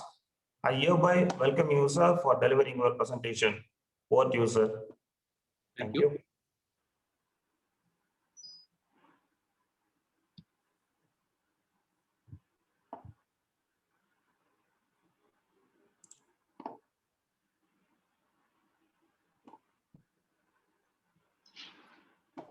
Pranams to the Swamiji. Am I audible clearly? Yes, sir. You continue, sir. Thanks for the nice introduction. Thanks to Dr. Kavita Raja, who contacted me about a few days ago, and she discussed about this program, and I was very happy to accept it. And thanks to the JSS Mahavidyalaya, the other associated medical institutions, and the faculty who are participating in today's program, and all the viewers of this program. And much of my work is also lightened by an excellent presentation by Dr. Shahul. In fact, there is a lot of overlap, because when I saw the program chart, which is prepared for this session, today's and the next 2 days session, I found there is definitely a risk or a need for repetition of some of the slides. Then I thought it's also good for me as well as the viewers here, because the thought will go into their mind and they will remember all the points which are discussed by the specialists better. So that's the way it is today for me also. This presentation is, of course, I'm talking in terms of, I was also editor of an Indian Journal of Anesthesia previously in the last about 5 years ago. So I learned about how the authors commit mistakes and how they can be pushed up, they can be guided properly so that they also become good authors later on, and their articles can also be published.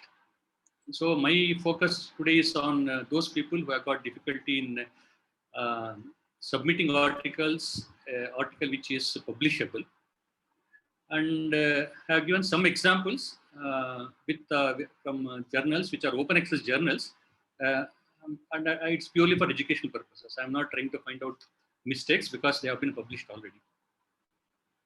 So it's such a huge field, competitive world now. People are trying to publish, and not just in medical sciences and Ayush and other groups. There are publications in basic sciences and engineering and everywhere. The problem is the struggle is also because the acceptance rate in some of the quality journal, what we call as the high impact factor journals, is very less. So not more than 25% of the article at the best would be accepted, and rest of the 75% would not be accommodated in those journals. I'm not telling rejecting, I said accommodated, because each journal has got its own focus and the standards, which I think we should not be commenting upon. So in fact, more than 2.2 million biomedical papers are submitted per year for publication, and the number of journals is more than 20,000. So if I talk in terms of some of the journals in the current group, today's discussion group, you have got a lot of nursing journals, you have got a lot of Ayurvedic journals, you have got physiotherapy journals, you have got homeo journals, everything is there. So I've got such a wide scope which is available. And again, as Dr. Shahul was suggesting in the beginning, which one to choose, where I should be submitting, where I got the greatest chance of publication. These are the things which will confuse us in the beginning. So some of the points, as I told you already, majority of the points are covered by Dr. Shahul. I will try to skip some of them also because there is a lot of overlap. But there are some things which probably, again, you can remember and try to do better when you actually take the publication career further. How to get the articles accepted? First of all, there are no real shortcuts. Okay, trying to publish in a quality journal, there is never a shortcut. So I will discuss the aspects here in two broad headings. One will be basically about the research itself which you have performed, the type of the research and the quality of the research which you have performed and which you are trying to publish. And second one, which is also more important, is how you prepare the manuscript and submit. So the second part has got some repetition, as already informed by me. So about the type of research. So if you can look at this illustration, it is just a sample. So we broadly classify them as primary and secondary research in medical practice. And on the left side, you can see the basic research, the clinical trials and epidemiological trials. So for example, those of us on the clinical side of the medical field, normally we will do clinical trials. And we will not be doing much of epidemiological trials. But again, some of our colleagues who are in, for example, what we call as paraclinical and preclinical, they are more likely to undertake epidemiological trials. And basic research, if you, for example, you heard about Indian Institute of Science being one of the best research institutes in the world. They do research in the basic sciences also. So it's also extremely difficult and tough. And these all constitute what is known as the primary research. And you will look at the other side, you've got the secondary research. Secondary research is trying to collect the evidences from all the primary research, compile, compare, and give a statement. That becomes a secondary research. So these are called as normally the reviews and the meta-analysis. Among the reviews, you've got systematic reviews, which are more valuable in terms of what is known as a hierarchy of evidence. This is the pyramid of evidence-based medicine. Okay, if you can see at the peak of this pyramid, we have got meta-analysis and systematic reviews, and we come down. These are the case reports and the clinical guidelines and some of the observational studies. So in this section today, I will try to talk a little bit more about the randomized control trials, because systematic reviews and meta-analysis, I do know that tomorrow there is a presentation, but normally it is very difficult to undertake in our settings. Of course, I am not saying you can't do, but it is more difficult for a novice. So what we can do is, at the most, we can always talk about randomized control trials. They have got very good value in the evidence-based medicine hierarchy. So when we talk about randomized control trial, again, there has to be quality. Just because you pick up an article which is an RCT doesn't mean that you can get it published. As you sow, so shall you reap. So what I mean is, the quality of the research that you perform is more important for you to subsequently submit to the journal and get it published. So there are 4 minimum steps which have to be remembered when you perform a research with respect to the quality of the research. First thing is choosing the correct topic and doing a thorough literature search. Second is raising the correct research question. Third is preparing and implementing the correct methodology. And third is preparing the research proposal as per protocols. Okay. So I will in brief touch upon these things one by one so that you can understand better when you even start the research itself. So when you talk about the literature search, so basically what you should know is what is known already in that particular field. Okay, if you're trying to find out a new technique for example, solving the patient's back pain, if you want to find something new, we should also know what is there already in the literature and what is already being practiced. Okay, then provide a context for your research. So in which clinical scenario, which set of patients you want to do, they have to identify. You can find other people working in your field so that there can be a mutual exchange, either through online or go to some of the repositories, which I will show you later on. And next is you can identify the main methodologies and the techniques which is followed in the other publications. And of course, identify the gaps in literature. So what somebody has not done or somebody could not do, whether I can do. So these are some of the things which you try to find out in your literature search. Where do you go? For example, simple, if you are a student, if you are trying to do a dissertation, your guide will try to tell you something. Your senior will try to tell you something. But ultimately, what is done is you are given a topic. So how to go about it? So what you can normally straight away do is go to a basic textbook in your field. Okay, so you go to the particular chapter and read it and go to the bibliography or the references section. There will be a list of references. Though my advice is first you go to those references, try to get them and read it. And try to get the most recent edition of the book. For example, don't pick up an edition which is published 10 years ago because it's not updated. Most recent would be, even if it is published this year, there is some small limitation because publication process will take some time. They would probably have a reference list which is probably updated about 1 year ago. So something later would have happened, but doesn't matter. Please go through that particular area and try to understand. This is the first step which I will always suggest to my colleagues everywhere. And Google, everybody has got a smartphone, automatically our hand goes to the Google, but it is never advisable because it is confusing for you, because anything you try, you'll get lakhs and lakhs of it. So what to read, you don't understand. So what you should be trying to search for, the so-called search engines and other sources are mainly the Google Scholar. So what you can do is you can go to scholar.google.in or com. Then PubMed. See, normally in medical field, the allopathic medicine, we talk about the PubMed, Embase, and Cochrane reviews. These are the 3 major sets of search engines. Cochrane review is a site where the systematic reviews of a particular specialty are shown. So if you are able to catch hold of a systematic review of your particular field, you are the luckiest fellow, because a lot of research would have already been done and it is a secondary literature and a lot of material will be available for you ready-made. Then trial registries. Trial registry means if you have heard about the Clinical Trials Registry of India and others. So there are registries in across at least about 20 countries in the world where people who are trying to do a research, they will register themselves with the topic and the details. So we've got a Clinical Trials Registry of India also. So you can go there and you can get the material, and university repositories also in your own university. So this is the Google Scholar. You can go and type your search words. This is the PubMed. You can go and type your search words. And this is the Embase. One of the problems with Embase is it is a paid one. So if it is a bigger institution, if it is licensed, you can use this facility. But PubMed is luckily still, free for trying to do a search. Then this is a Cochrane database of systematic reviews, as I told you already. This is also free for some of the countries, including India. They are represented as lower middle income countries. So for in advanced countries in other places, you have to pay for that also. Then this is the Clinical Trials Registry of India. You can always go to this website. You can just register yourself. And after registering, you can always see what have been the registered trials. This is one I wish all of you try to see and update yourself, because it is one of the best things to happen in India, and it has picked up pace in the last 5 years especially. And I said in the digital library, it could be a RGHS or your own JSS Mahavidyapita. In your own library, you can have a lot of material which can be read and accessed with respect to your own research. So choosing the correct topic and thorough literature search and then critically assessing it is most important. It helps in raising the correct research question and decide on the correct methodology for your study.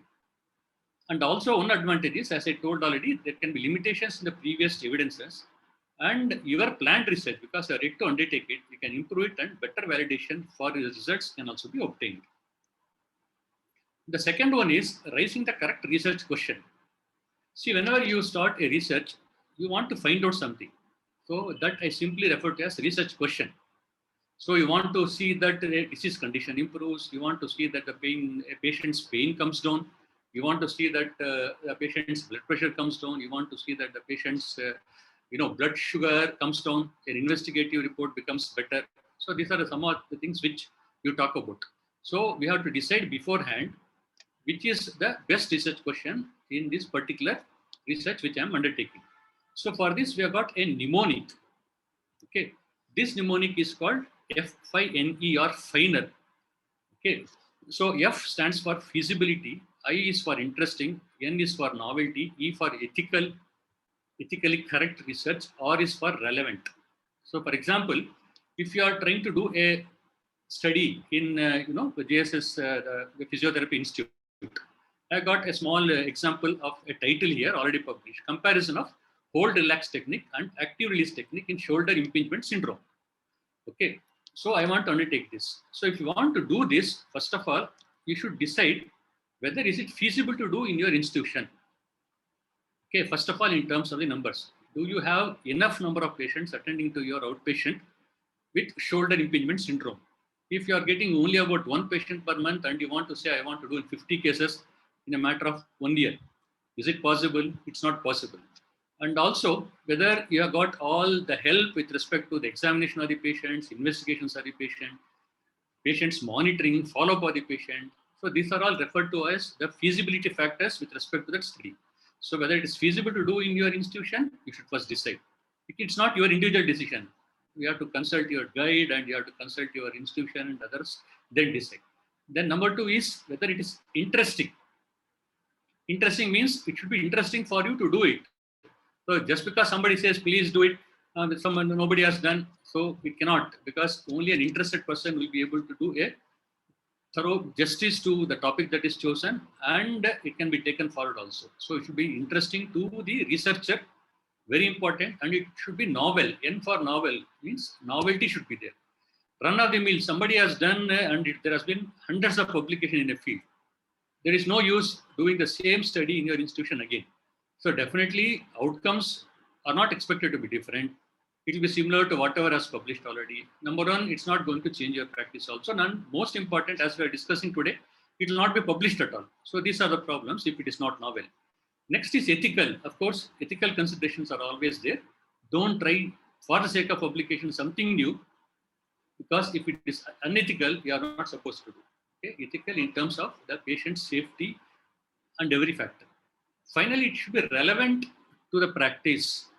Relevant means today I finish my research, I compile my data and I analyze everything. I find it very useful for practice. Okay, and I will implement it in my own institution immediately.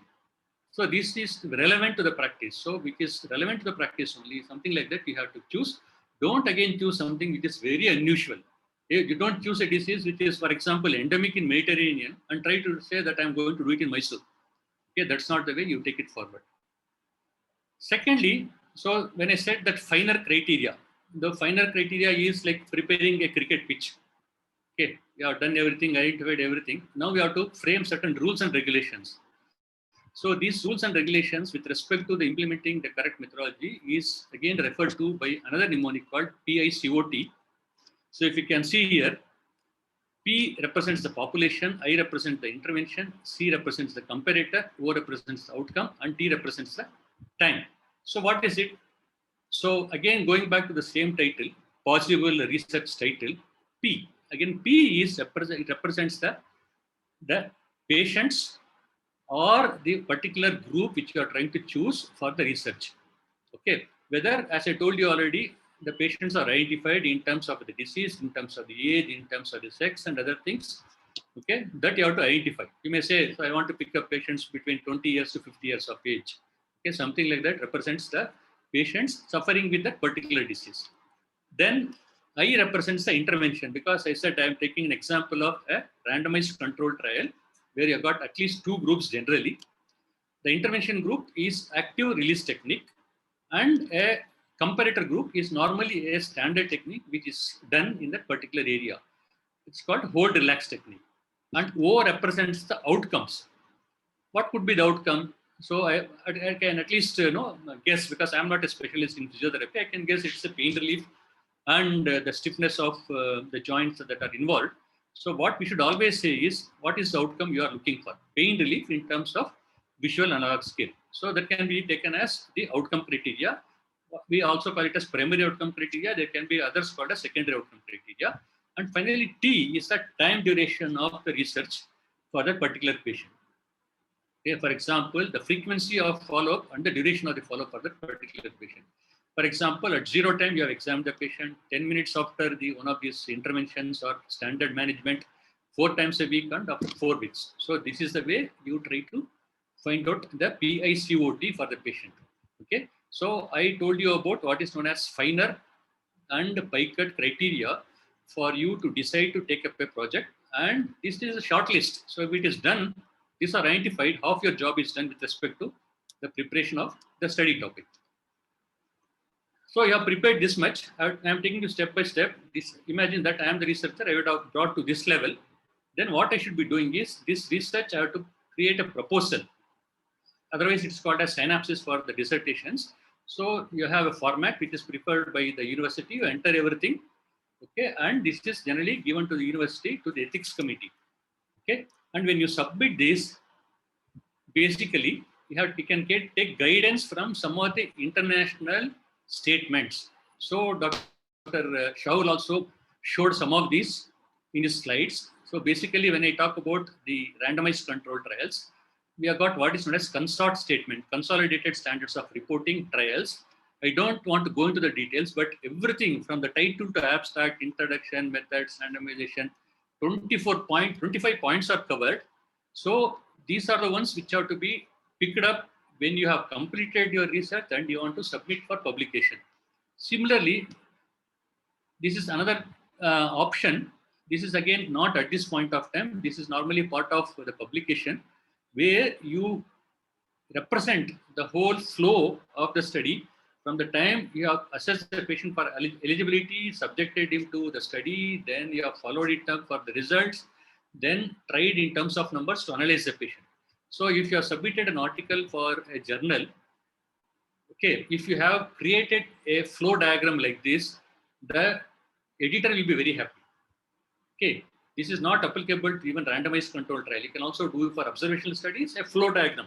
So instead of reading through the depth of methodology, the editor will be happy to read it. And most important, author will also be, the reader will be very happy to see what is happening and what is the outcome. So this is the most important part.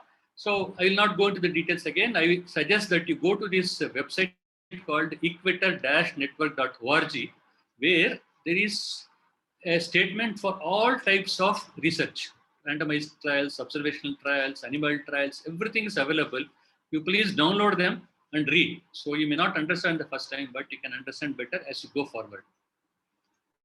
Third thing is submission of the research proposal as per protocols, as I told you, with respect to the ethics committee and all. Actually, I know tomorrow also there is a topic which is being presented, but I'm going to touch upon this in brief. Even the previous speaker was also speaking about the same thing. This research proposal submission is actually a summary of what all you want to do in your research, mainly attributed not just to the methodological aspects, but to the ethical aspects, the patient consents, the government approvals, and all is included. And there is also a statement about the funding and the sponsorship. So these are also very important in long term. And again, this is also a scope for informing whether you want the trial to be registered in a clinical trials registry. In fact, for this also there are guidelines. WHO has got a guideline of how you want to submit a research proposal to your hospital when you want to conduct a research. So imagine that the ethics committee has approved your research. Okay, you have taken the study forward. Now we have to implement the study. Okay, so for example, as I said, RCT or randomized control trials occupy the highest level in the hierarchy of evidence-based medicine at our level, because I am discounting the systematic reviews and meta-analysis now. One advantage and why it occupies the highest position is it is the one type of trial where bias is attempted to be removed as much as possible. So minimizing the bias means I got one group, I got two groups to compare. So if I know that this group is going to receive this type of drug or this type of surgery or some material, and the other one receives a different one. And if I know that the second one is good than the first one, okay, so there is a prefixed idea in my mind that all the drugs or the techniques I do in the second group would be better off and results will be better in those groups. So this is one example of my bias, personal bias. So this can be removed by three options. One is called as randomization. Second is allocation concealment of these randomized numbers. Third is a blinding. So if all these three things are taken care, and this has to be put in paper when you're trying to submit the manuscript, you have to write, so this is a randomized control trial. So we performed randomization by this technique, we performed allocation concealment by this technique, and we had blinding at this stage. So if these things are clearly entered, then again the editorial board and the reviewers will be very happy, and this will carry a higher weight in terms of chances of publication. Okay. Now coming to the preparation of the manuscript and submission, largely we have got guidelines, okay, with respect to how to prepare the manuscript and submission. Again, some of them were discussed in the previous presentation, including language issues and plagiarism. Again, at the cost of some repetition, it will be there. It will be good for all of us again. And the most important topic is at the end, we have to understand how the system works. The system of editing, reviewing, and publication process also works. We should be knowing, because they are the ones who are going to decide the fate of the submission for publication purposes. So when you talk about the guidelines for preparation and publication, one thing is journal instructions are always available in the website of the journal. Okay, basically that is there. But all the biomedical journals, more than 90% of the journals across the world depend upon these two international bodies. One is the International Committee of Medical Journal Editors, and then the Committee on Publication Ethics. So these are the ones which are there. And again, if you are interested, go there. They are very good sites, and all the details with respect to the publication process, review, and editing, and ethics, and authorship, everything is clearly given. Okay. So this is the one. Then this is the Committee of Publication Ethics also. This also gives many answers to all your queries. And from these two, we have got the journal recommendations or guidelines when you reach the journal website. Okay.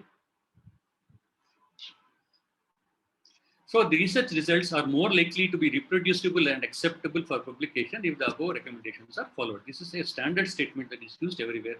So you are not the king. You are to follow a sequence and a system that is created and accepted across the world.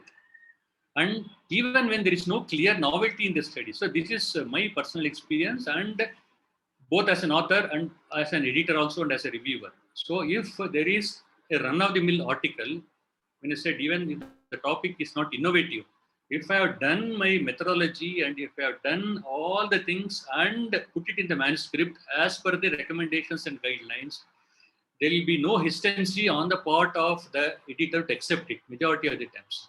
Okay, of course, it should not be too bad a topic. A bad topic, even the best prepared one will not be accepted, but an average topic is more likely to make it if you have prepared it nicely. So please keep in mind, so the quality of the preparation of the manuscript is very important. So when you want to submit, what do you do normally? We just go to the journal website. We have to register as an author, and we will get a username and password. Then you log into what is known as a submission area. And first thing generally, so this applies to again more than 90% of journals, you will be asked to type the title and the type of the article in a drop-down menu, because you've got multiple types of submissions and types of articles, authorship details. So you can have the full list of authors, their affiliations and their current position and the email IDs and other things. And this was also discussed previously. We'll have what is known as a cover page file or title file or first page file, where as an author, you can address that to the editor directly. Sir, I am submitting such and such a file topic, and please consider, and this is my experience in the field and all. This is the way you write. This is very important, because when I was editor, I will definitely be put off by a cover page file where somebody sends a cover page file writing that title of the topic, type, word count. That's all. There is nothing else that is entered in here. So it is not just related to courtesy, it's also related to your interest. You are going to discuss beforehand with the editor. So that's the way it is taken forward. Afterwards, there is an area for putting your abstract. And abstract, so generally for publication purposes, is asked for all types of articles, even though it is not published. Okay, for some type of articles, we don't need an abstract when it is published, but it is there in the system. The reason I'll tell you later on. And there is what is known as the main article file. And again, this main article file is double-blinded. Double-blinded means it doesn't contain the names of and others of the authors. And when it goes to a reviewer, reviewer will not know who the author is. And when the author is receiving an input from the reviewer, he doesn't know who is the reviewer. So both of them don't know who it is. So it's called double-blinded review also in many of the journals nowadays. And of course, there are areas for uploading your images, audio and video also are uploadable nowadays. There is contributor form or conflict of interest form, acknowledgements and sponsorship. Sometimes when you have some support from the institution, some support from the outside companies, sometimes, not all times, we will ask for patient consent, especially if his image or something is shown, and his consent for publication of that report is also important. And if you have reproduced image and tables from some other publication, you must have obtained permission from them, and that should be explicitly shared with the editor. And some of the journals will, at the initial stage itself, ask you to paste a plagiarism report. Okay, the journal itself have an option, but sometimes at a screening method. So it will ask you to provide through one of the free sites and submit. And unusually, we may also ask about the ethics committee approval if you are not sure that something has not been done properly, and the clinical trials registration. So this is the way the system would work normally. For example, if you go into one of the journals, this is the way the username and password is there, and you have to register. Okay, you can register yourself fresh, and this is the way you submit. So when I was trying to access this journal and went inside, and there was a published article, something like this here. So can you see this on the left side? So there is a link to the subheadings and all, abstract, keywords, introduction, materials, methods and all. This is the same as Dr. Shahul was talking about this particular topic, the embroidered pattern that is shown. And I am adding another thing called TAKAR here, TAKAR, followed by embroidered. So these are beautiful, these are mnemonics which you can remember so that you try to recollect what is important. So what is this TAKAR? TAKAR is, again, I have created a different style now, which is also acceptable. You have to know about the importance of title, the importance of abstract, importance of keywords, and importance of references only. So can you see this TAKAR? This is the way it is discussed. So each one is very important. So for example, the title definitely would normally convey the main research question. It can sometimes convey the design, sometimes convey the outcome criteria, with or without the mention of outcome sometimes also. It should not be too long and too short, which was discussed again a few minutes ago. It can end with query in some instances. And one thing also the editor would ask, at least at the time of acceptance, is a brief running title. So if you have seen many of the journals, so at the top of the second page, third page, fourth page or something, or in the alternate pages, there will be a brief title along with the presenting of the main author. So something like this. See, you can see Geetika Arya et al. Clinical study to evaluate the effect of mustard kvath in Madhumeha. So this is normally up to about 60 characters. That's also us. Please remember that also. You also try to give it properly. So look at this title, comparison of children's self-report and nurses' assessment of pain. Okay, do you think this is an acceptable format here for a title? So what they have written is comparison of children's self-report and nurses' assessment of pain. This is one of the nursing journals. I don't think it is too correct because they have not mentioned about the design. I would be happy with the representation of the design of the study, at least in brief. Second thing is comparison of ipsilateral versus contralateral lower limb neural mobilization, unilateral lumbar radiculopathy, a randomized controlled trial. Okay. So here what they have represented is they have also represented the design of the study. This is very important because even if somebody looks at it, because it's a randomized controlled trial, it also carries a lot of value. Okay. So people will be able to trust your results better if it is an RCT. If you don't put it, people will not know whether it is an RCT or not, because we have got also non-randomized control trials also. Then this is something called protective effect of Terminalia Arjuna against alcohol-induced oxidative damage of rat erythrocyte membranes. Okay, this is broadly acceptable, but I don't find the design here, and I don't find exactly the most important aspect of the outcome. Okay, that also has to be shown. And the last one appears to be better, and it also ends with a query. Does the severity of preoperative anemia or blood transfusion have a stronger impact on long-term survival after cardiac surgery? See, you have mentioned about an outcome, long-term survival. Okay, then what is the intervention, pre-op anemia or blood transfusion? Okay, and specifically after cardiac surgery. So we should also be thinking in terms of correct titles, because these are the ones which people are going to read. So try to include the PICAT criteria, population, intervention, control, outcomes, and time if possible. Design ideally to be given. Main outcome, again, as part of the outcome, it's better to be given. And it may end with query. I am not making it mandatory here. So second part of this structure is the abstract part. Again, it is a summary of what all is done by you in the huge project. Because even if you have opened a journal, I do that. When you have a printed journal or you get a PDF of the journal, you first look at the abstract. If the abstract impresses you, you are going to read further. Otherwise, you are not going to read. Okay, it's like the first impression would be the best impression. So you have to prepare a nice abstract so that the people will read your article. Okay. Generally, that's the reason there have to be clarity, because we have got a word limit, which we discussed already. I will tell you again. It has to be brief one, but it will be focused on also. Background and aims must be clear. We must, as much as possible, represent the PICAT aspect, design and the statistics. Results, only important parts of the results. Don't put the whole list of results here. Starting from demography, we don't need it. And conclusion should be brief and focused. Okay? And shall not have citations of references. Sometimes it's a mistake. We are not going to put any reference citations here. So for example, this is a structured abstract, which Dr. Shahul also discussed. There will be clear subdivisions of different things.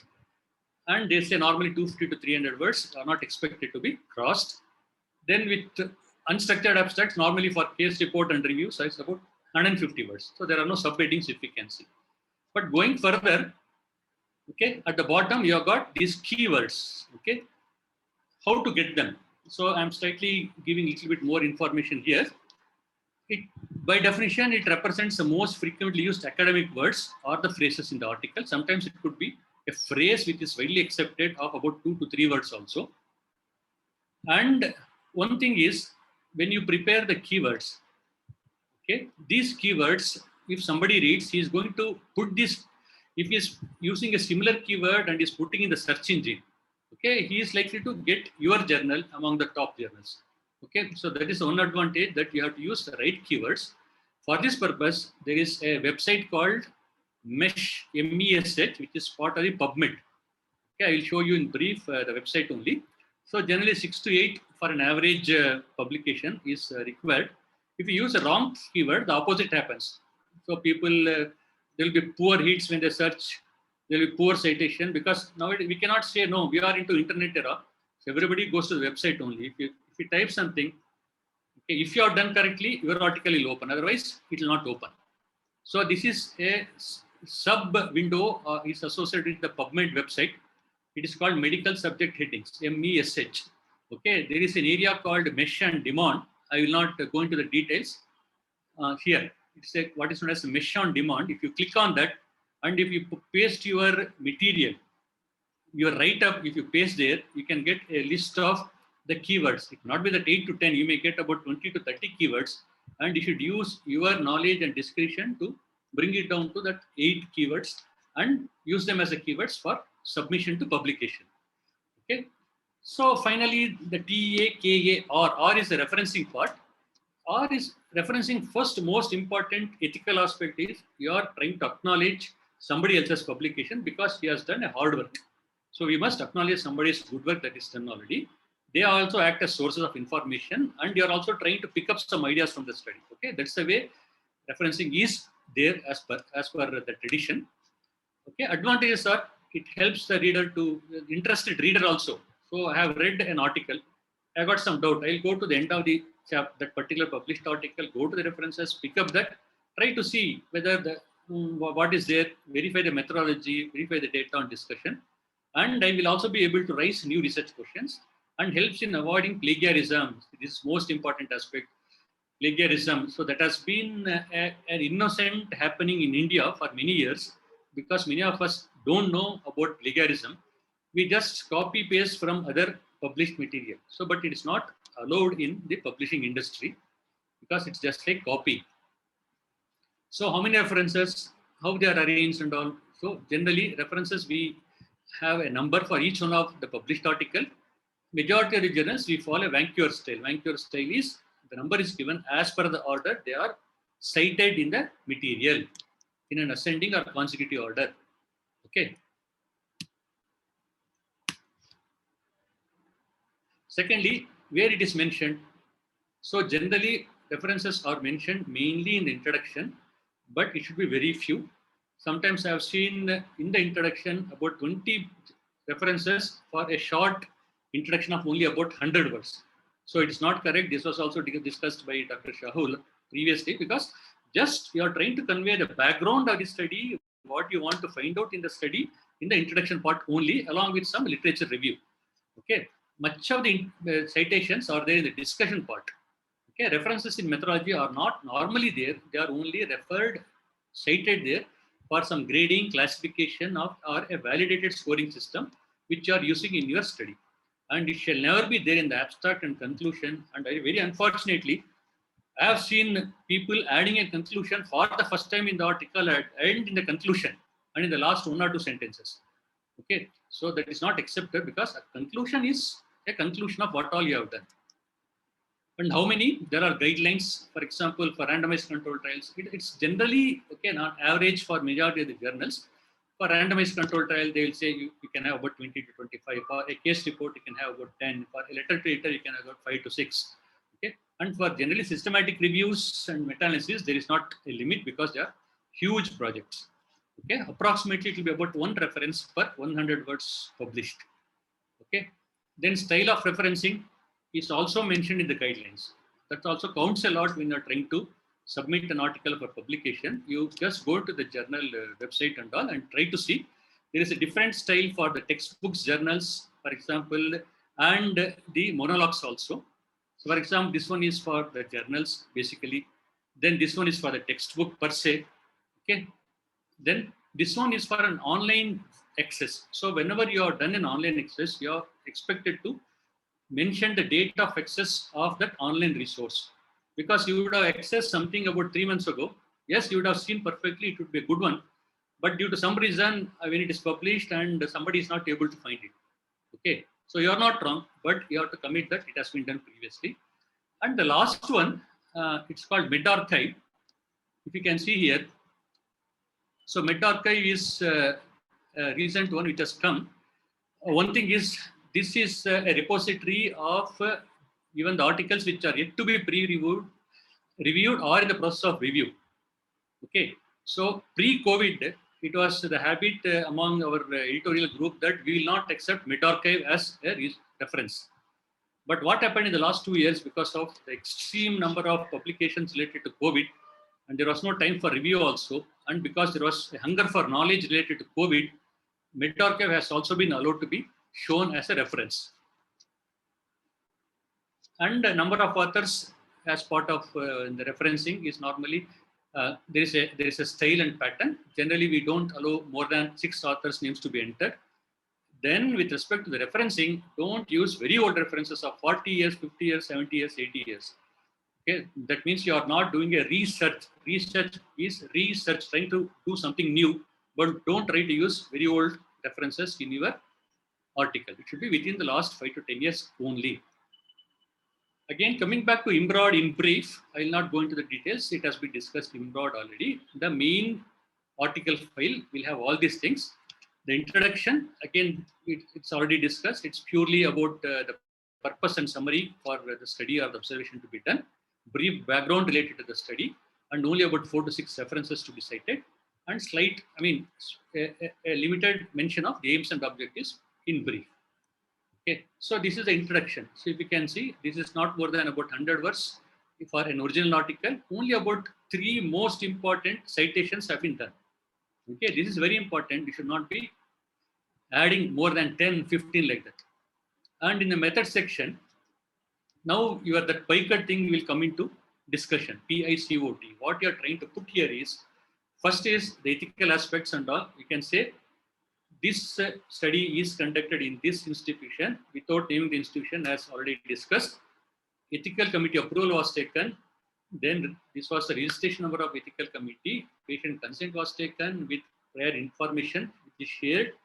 And any mandatory approvals related to a particular drug or a new agent or a new device which you are going to use, that also must be mentioned here clearly. Okay. Second thing is the duration of the study, how long you have conducted the study, that is very important. These are the ones which are missed out. The reason I am giving this list is, if you follow all these, and especially I showed you about the 25-point consort statement, no editor will be able to reject it straight away. Then study design, okay, that you have to mention, whether it is observational study or it is a randomized study or blinding or whatever. Inclusion, exclusion criteria clearly. So don't add inclusion criteria and exclusion criteria. Okay, this is also done as part of, in some institutions it is done. So if I say I'm going to pick up patients from 15 to 50 years as an inclusion, I should not be writing in the exclusion patients below 15 years, patients above 50 years. Okay, it is illogical. So keep a simple list of inclusion, a simple list of exclusion. That's very important. Assignment of interventions, if it is randomized controlled trial, clearly you have to write what you are trying to do for the patient. Then outcome parameters. I told you already, primary and secondary outcome parameters. At a basic level, if I say again, go back to that physiotherapy article, if I say that I tried 2 types of manipulation for the shoulder impingement syndrome, outcomes can be many. For example, it could be subjective and objective. Subjective means in the sense the patient himself or herself will say, I have become comfortable, sir, I am able to attend to work, I am able to do my daily chores and all and everything. But when you try to assess the patient, also there will be pain relief, and if you do all range of movements, there won't be pain, stiffness would be gone. Okay, so many criteria are there. So we must clearly pick up one primary outcome criteria, because it's also important for sample size. I'm not discussing, it could be there tomorrow also. You have to pick up set only one primary criteria, or secondary criteria will be rest of them. It could be 1, 2, 3, 4, 5, never mind.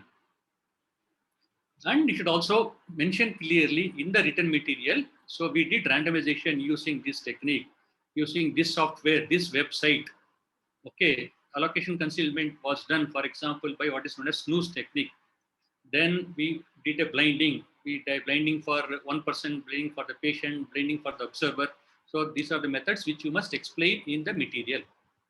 And you should also say, I have used validated measurement tools. Okay, for example, if I say that some patient had got control of bronchial asthma, okay, with a bronchodilator or any drug which you have used. So if I say there was a mild improvement, moderate improvement, severe improvement, or significant improvement, or total improvement, I cannot be creating a table by myself. It's not accepted, because anything you do in terms of scoring systems or classifications must be validated.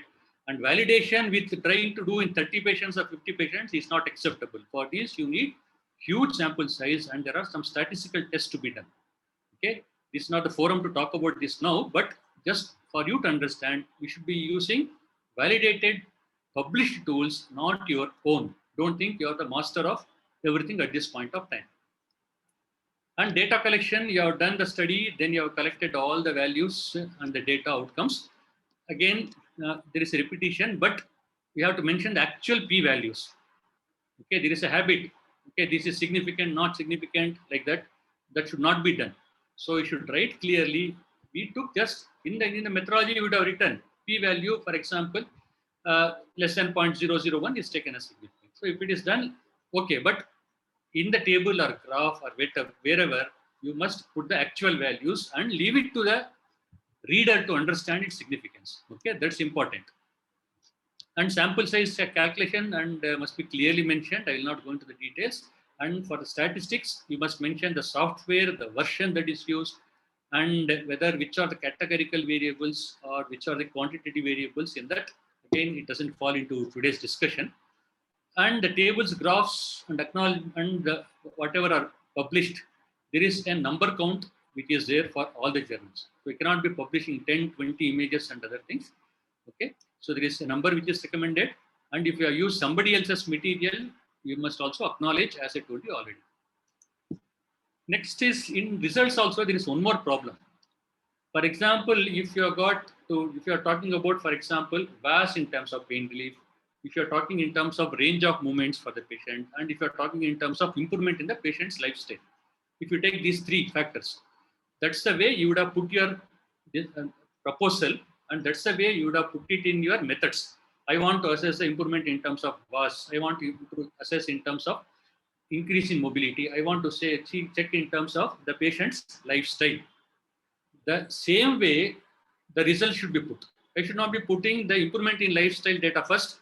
I should not be putting the improvement in the range of movements first. I should be putting the VAS first. The same thing should happen in discussion also. Okay, so that's the problem which you have encountered as editor also. And there should not be repetition in the data. You got a graph, you have got a table. You have got a graph, you have got a table. It is, again, illogical. It occupies precious publication space. Definitely publisher and editor will not be happy. Number one. Number two, it is not useful at all. Okay, that is never useful. So you choose whether a particular data is best conveyed with a table or best conveyed with a graph. Okay, then units of measurement in tables and graphs. This is also very important because we talk about French units and international units and many other things. We must mention the units of measurement when you have put a value in a table. Okay, and group names. Again, the last one is very important. Okay, if you have got two groups, I told you about the two techniques for that shoulder impingement syndrome. So if it is A, if you are given for one group, if you give A, you would have given B to the other. It is the one which is mentioned in the methodology. By the time it comes to results, the A and B would have become 1 and 2. And later on in discussion, it would have become H and A. Even this has happened. So this is the one which will be very irksome to the editor and even the reviewers. They will point out that these are the things which the author has done. And sometimes when you have that N being mentioned, okay, I saw some of the tables being shared by our esteemed previous speaker also. So they would have put all the data. This many patients had this problem, this problem. Total number will not sum up. Okay, if the sample size is 50, the total should be 50 in the end, or as per the calculation. But they will not account for a reduction, that's okay. They may describe later, but they would have added more numbers also. So these are some basic mistakes that is done that will not represent a quality research by the author. So this is a flow chart I was telling already. Whatever is done, no, we can put this in table from top to bottom. We can say I picked up this many patients, I removed these many patients because they were not eligible. They did not want to participate. Then I allotted them to this group and this group. And each level, what happened? 0 week, what happened? 4th week, what happened? 12th week, what happened? 26th week, what happened? So this is the way. If you put something like this, no, it is not just for the reader. Even the reviewer and the editor will be pleased. Yes, this is done perfectly. I will take it up.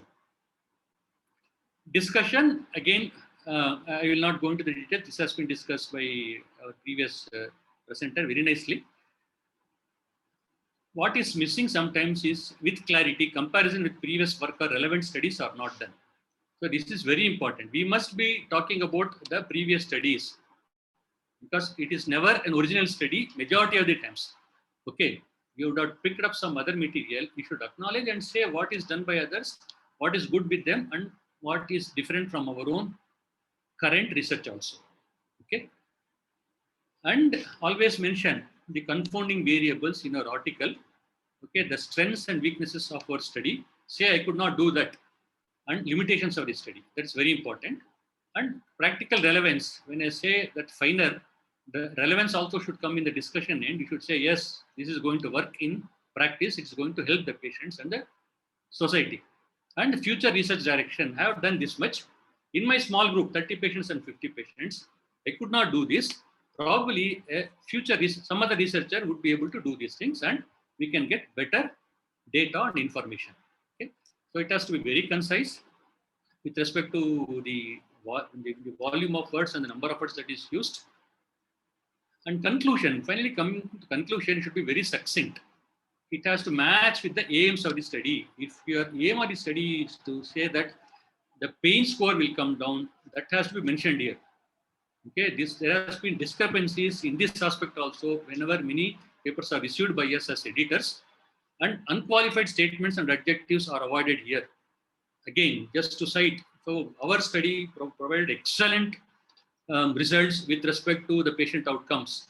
No, it's not excellent. You cannot be using your own opinion. It cannot be taken as excellent. Okay, they will say our study has come to the conclusion, and no, it's also not accepted. You must say intervention like this may be associated with improvements, may be associated with better outcomes, can be associated with better outcomes, but there can never be an affirmative sentence here.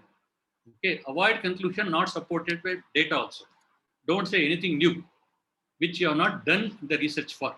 Okay, no references in conclusion, no tables and bulleted matter. Again, I have seen people, of course, not many, they'll put a list for conclusion also, 1, 2, 3, 4, 5, 6, and they would have given tables also. Okay, that is not a protocol. I'm not saying it's not correct at your personal level, but there is a system everywhere. Okay, so that decency and the flow must be maintained there also. Language, majority of the journals will say clearly that they follow American English or British English. So we have to follow those guidelines. And of course, we are Indians, we may not be good in English. So what we should do is, if you have got problem, you can do a language check with MS Word, or you can get in touch with a language expert. He will be able to help you out. There is no problem at all. Or your own colleague who is good in English. Okay, I may not be good, but there is a colleague who is good and try to use his services. In fact, poor language can be a ground for rejection of articles. This is possible because to some extent I can say, okay, as an editor or reviewer. In fact, I was receiving, now I'm not trying to degrade the scientific acumen, but I was receiving a lot of articles from the Middle East. Okay. Problem is either they have done the language themselves or they have taken the help of an expert. But that flow of language is never good. Okay. So if such is the condition, it is very difficult for an editor or reviewer to redo the whole thing. And we are forced to reject those submissions. Okay. And another important thing is expansions of abbreviations must always be used in a submission. Okay, straight away in the title, if you are using, it's not accepted. In the abstract also, use abbreviation later on, but first time you have to expand it. And subheadings also, there should be a limited number of subheadings in majority of the journals. Okay, Don't keep on putting 10, 20 subheadings there. It's also not part of the recommendations. And with respect to reproduction and other copyright, I told you already, patient's permission would be needed sometimes. You have to reproduce the image of the patient. Sometimes you have to take the consent, especially, and when you are publishing it, there has to be some method of masking the facial recognition of the patient. Okay, and I'm coming towards end. Another few slides here. We have heard about these two persons. Okay, this is Dr. Bolt from Germany, not Hussein Bolt, the other famous person, all of you would know. And this is Fuji. Okay, it's not Fuji Films alone. Again, it's a different person here. They are notorious in the world because they have got the highest number of plagiarism reports against them. Okay, so both of, especially Bolt has been jailed also in Germany. He escaped. It's like a cinema thriller also. And Fuji. And problem is both of them were authorities in their own field. Authorities means, you know. So they were authorities. They were called everywhere to present, you know, presentations and lectures everywhere. Their articles were cited in critical care medicine and anesthesia medicine. This person was famous for colloids. This person was very famous for post-operative nausea vomiting treatment and prophylaxis. Everywhere it is published and it was shown. So people started believing them and started prescribing. Imagine, is there any benefit to the patients, or probably there was problem to the patient also. So this is a problem with the plagiarism. So this must be avoided. In fact, by definition, it is use of others' published and unpublished ideas or words or other intellectual property without attribution or permission and presenting them as new and original rather than derived from the existing source. Okay, this is the one. And you have got a lot of free websites which are available. But basically, majority of the journals, we have about 3 to 4 quality paid ones. For example, Turnitin is one, Authenticate is one. For example, I have used these two. In my journal, Indian Journal of Anesthesia, we used to use Authenticate. For each use, we used to pay $1. Okay, that is the quality of this paid software also. So anyway, finally, we have to understand the editorial process also. We have to stick to timelines. When you are given time for review for about 1 week or 10 days, please don't delay it. Don't be aggressive against the reviewers and the editor. Sometimes when I, as a reviewer, I put some 10 comments. I am expecting some sort of response from the author, that because I am an authority, I would have read as an example. But if it is not allowed, I could not be doing anything else. And I will be put off by this. I will say this author has not responded to the queries properly, and I will recommend to the editor that you please don't accept it. Okay. So there is a method to respond also, address to the reviewer as a sir also. Sir, be gentle. I understand your remarks. However, these are my clarifications. So that's the way you have to respond. It's trying to say, no, this is not correct. I've attended. It's also not acceptable. And the reviewer process, the whole reviewer's process also is very important. I told you again, you have to be very decent. In fact, I have got at least about 15 to 20 authors where they attempted revisions 25 to 28 times. Imagine. And then I got their article published.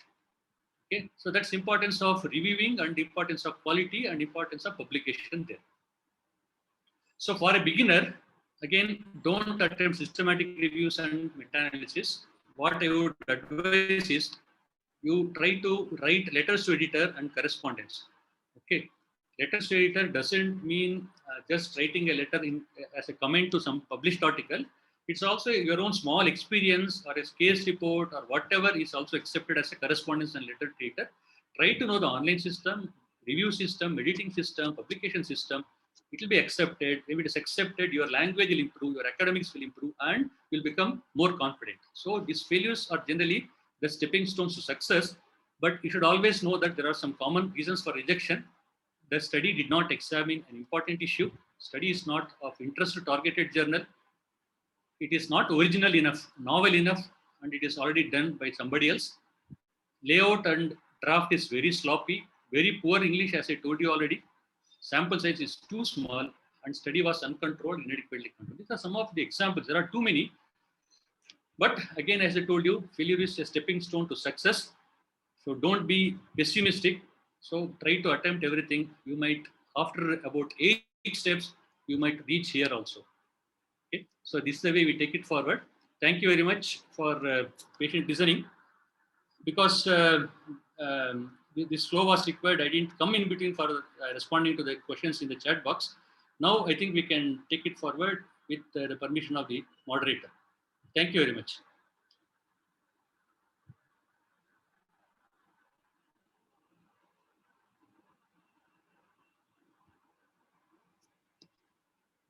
Hello? Thank you, sir. Over to moderator, Dr. Dilip Ravi. Yes, sir. Thank you, sir. The session was very wonderful and very informative. I'm checking for the chat box. So the chat box, we didn't any questions right now.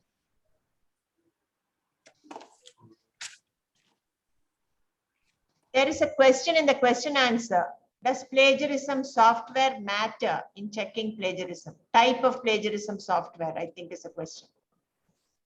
Yeah. So as I told you, there are, if you just Google and enter into the system, there are at least 4 to 5 minimum. For example, plagiarism.com. So you just go there. Even the Google has got a plagiarism check. Basically, you can do initial filtering. Only thing is, what they do is they will ask you to paste only about 1,000 words each time. Okay. In a licensed version, you can paste everything what you have written into that box, and it will do a plagiarism check and give a report. If it is a free one, you have to paste the only about 1,000 words each time. You should remove the citations which are entered in the bracket, remove all the tables and graphs, and paste the text material. Okay, then it will give a report. Then again, you have to paste another 1,000 words. So that's not a problem, but they are fairly good, basically as a screening tool, and gives you satisfaction, because we cannot afford to again register and pay. And if the institution has got a plagiarism software, definitely can utilize it.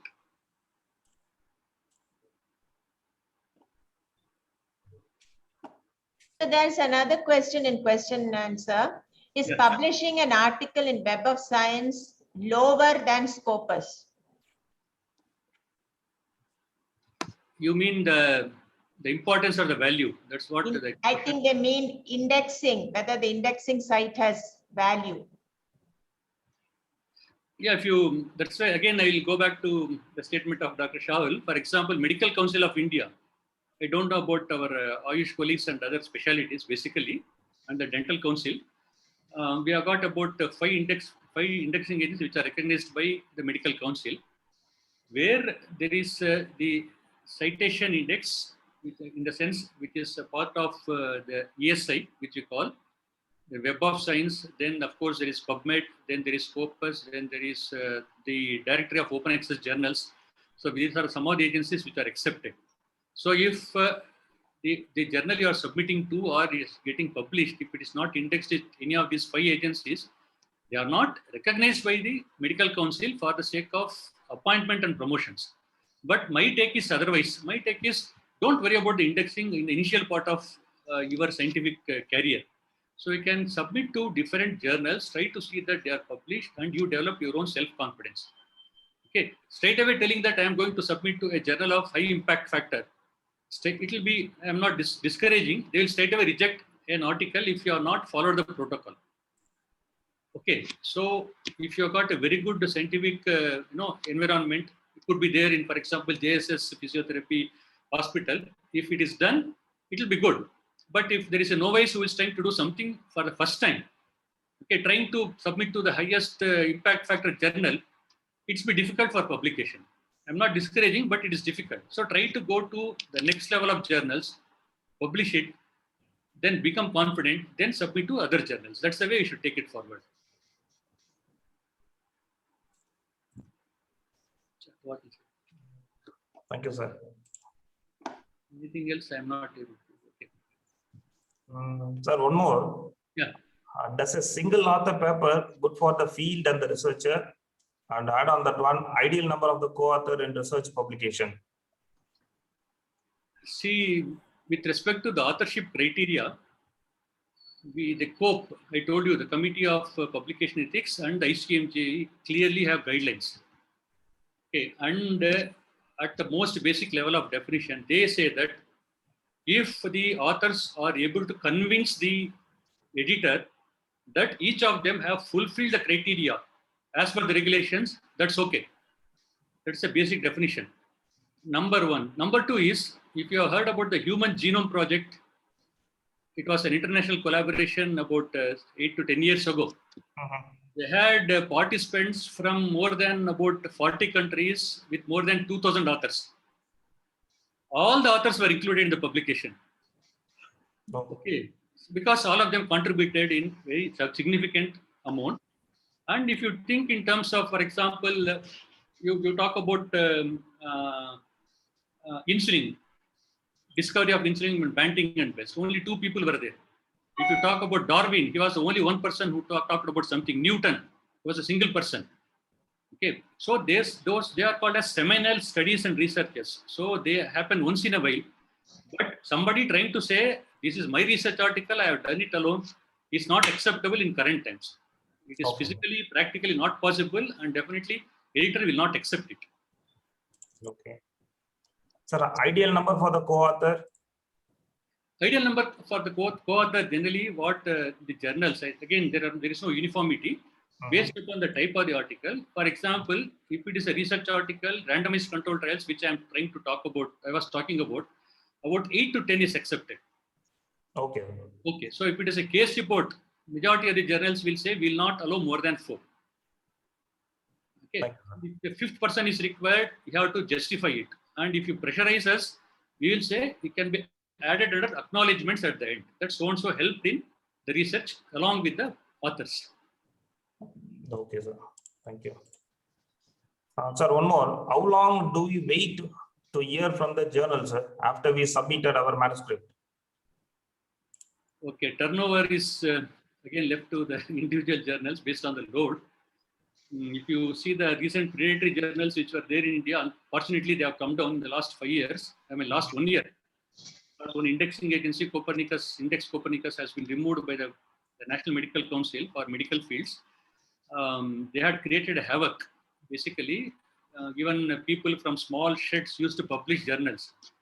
Okay, so they would publish today, you submit along with money, tomorrow they will publish. So that was the problem. So I'm not talking about those journals.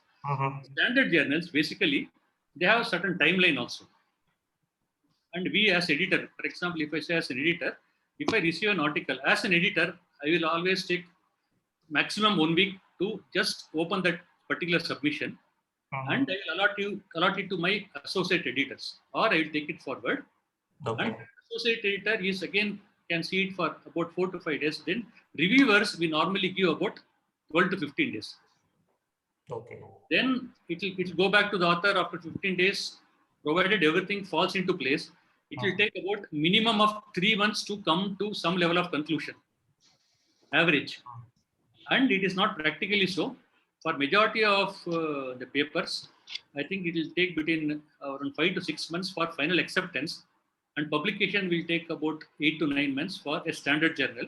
But one thing I can always convey is, if any of the authors want an acceptance certificate early, pending publication, majority of the editors and the journals are ready to give it, because it's called advanced publication, advanced access, or ahead of print.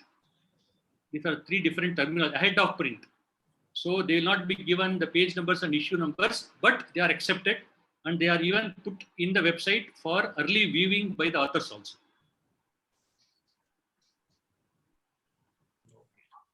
Thank you, sir.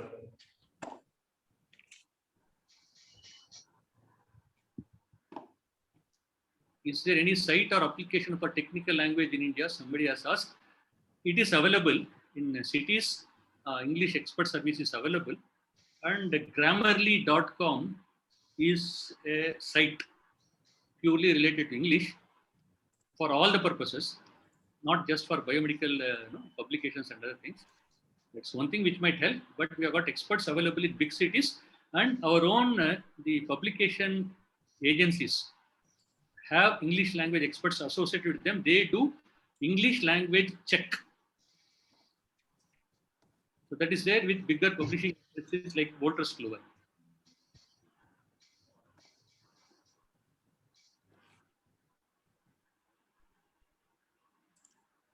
So there's another question. Errors, what are the errors we commit in writing and points to be considered for technical writing? Common errors, perhaps. So very simple is, it has to be very simple, straightforward English. We don't want exotic English. We don't want adjectives to be used. And we don't want a link to the native language.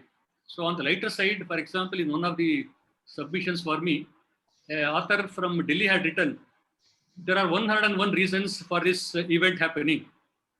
Okay, so this 101 reason is what we normally speak in our colloquial native language. We say, karana ide ante.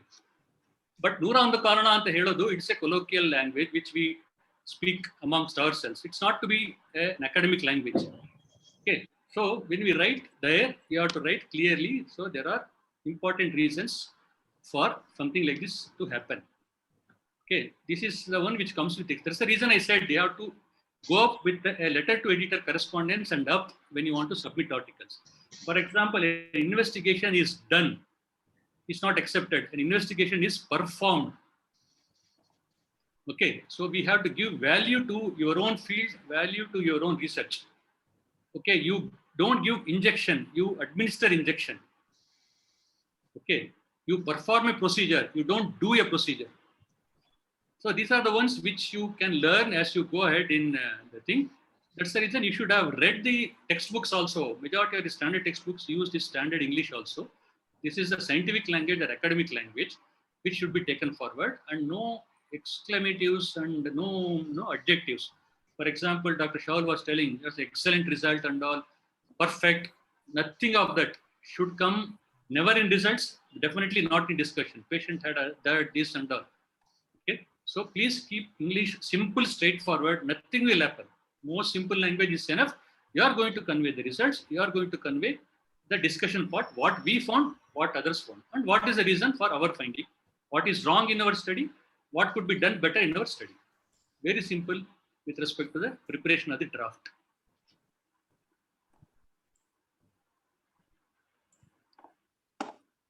Yes. Thank you, sir. No more questions in the chat box. Thank you, sir. It was a great session. The session kindled the interest in all of us to do more publication. Along with that, it furnishes the instinct, important and guidance for publishing a paper. Thank you once again, sir.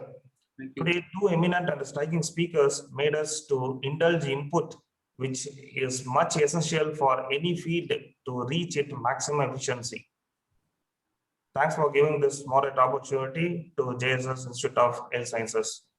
Thank you. Personal thank you from me, Dr. Balabhaskar and Dr. Shahul. Thank you very much for accepting suddenly. Thank you for an interesting session. All the best. Now over to Dr. Vijay. Thank you, Dr. Shahul. I could not, this is online. Thanks for the inputs. I also learned a lot in between. Thanks, sir. Your session was also very informative. Thanks, sir.